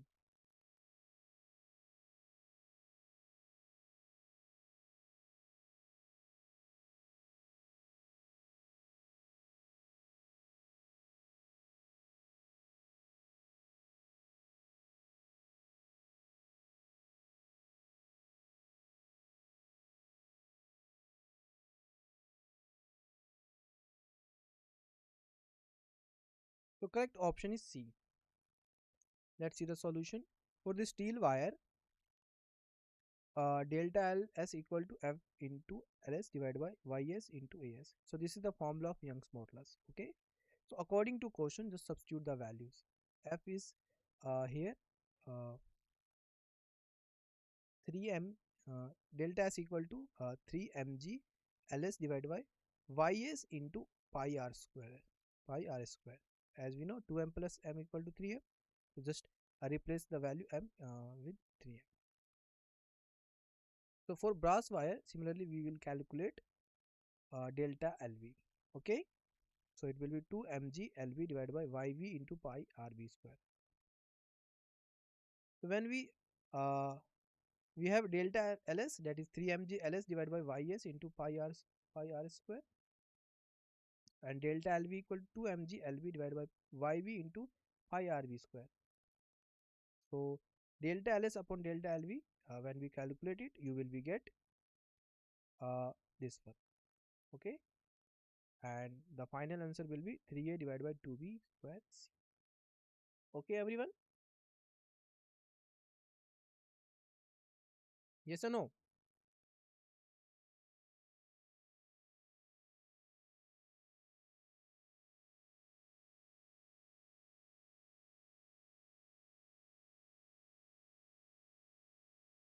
Any doubt here?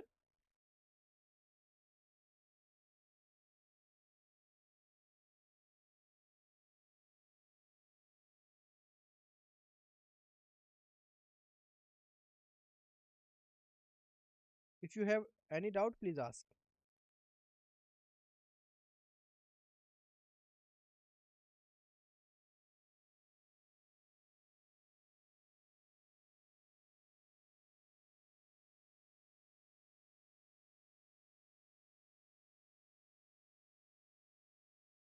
Okay.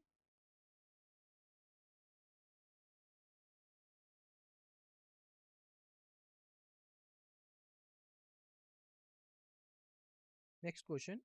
The pressure of a medium is changed from 1.01 into 10 raised to power 5 Pascal to 1.165 into 10 raised to power 5 Pascal, and the change in volume is 10%. Keeping temperature constant, the bulk modulus of the medium is what? So which option is correct? A, B, C or D? Think about it.